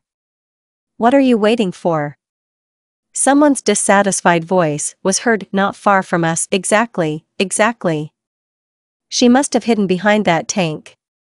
So let's catch her." With every word, all my hopes for salvation crumbled like broken glass. "Excuse me, I've let you down again." At the moment when I was about to voluntarily come out of hiding and surrender, the man who had been standing next to us all this time finally spoke. "She's not here. Most likely, someone helped her escape. Search the nearest streets as soon as possible." From these words, I fell into shock. What? And did he really not notice us? With every second another crazy thought came to my head, which each time more and more haunted me. Is this person really not noticing us, or is he just pretending? But why would he do that? Could it be that he, a friend of my family? Or is it Hokage's assistant? "Captain, are you sure she's not here? We saw for sure that she One of the subordinates of this shadow began to speak, clearly showing his distrust in his direction. You don't believe me? Should I consider this a betrayal of our village? After all, but I'm a loyal assistant to the 4th Hokage, and you don't trust me? Does this mean that you also don't trust our Hokage? Captain Umbu immediately interrupted him, not wanting to stand on ceremony with his subordinates anymore. He released his ki on them, so that they turned pale at the same second. And no. What are you? We trust you. And why are you all up? Get to work now. At the same moment, this man, feeling the suffocating ki, immediately changed his color and again became a loyal subordinate under the leadership of the captain. And that made me sick. I hate people who grovel in front of others, especially because of their status. Suppressing the feelings that appeared in myself, I realized that the crowd that had previously surrounded the only way out of this impasse retreated, running to carry out the orders of its captain, and now hope has settled in my soul. I have to get out of here. I have to save my family. She must become strong no matter what. It remains only to wait for this person to leave, I thought, still feeling the presence of the person who helped us next to us. But instead of waiting in his hiding place for a long time, the man suddenly began to walk away towards the exit from the impasse. Phew, it's gone. That's lucky for us. A joyful thought appeared in my mind that it was also suddenly interrupted by our savior. Instead of running from the main exit of the village, it would be best to escape from the forest. There are much fewer patrolmen there. The stranger said in the same even voice, calmly walking towards the exit from the dead end. And when there was already quite a bit left to leave, he stopped abruptly. Maybe Minato-sensei did the wrong thing by forcing you to come back, but you, too, Naruko-chan, understand him. He's been looking for his daughter for too long. And what did he feel when he found her in a group of people that stole her from him? Think about it. I didn't have time to realize what I heard, as the male voice abruptly faded away. It's not clear why, but I suddenly found myself looking straight in the direction where a man had been standing just recently. Think about it. What should I think about? He wanted to drag me away by force to his family. He separated me from my family. It's his fault. So why should I forgive him? And I didn't care that he was my own father. I didn't care about my real family. Yes. I certainly don't need such a family, but from these words, something deep inside me shrank. But does it really matter? I already have a loving family, and I don't need anyone else. Trying to convince myself of this, I did not notice the sharp look of the black eyes that had been watching me closely all this time. Akatsuki, what is your connection with the current Hokage? Right in the forehead, without hesitation, Kiba suddenly asked me, watching my reaction.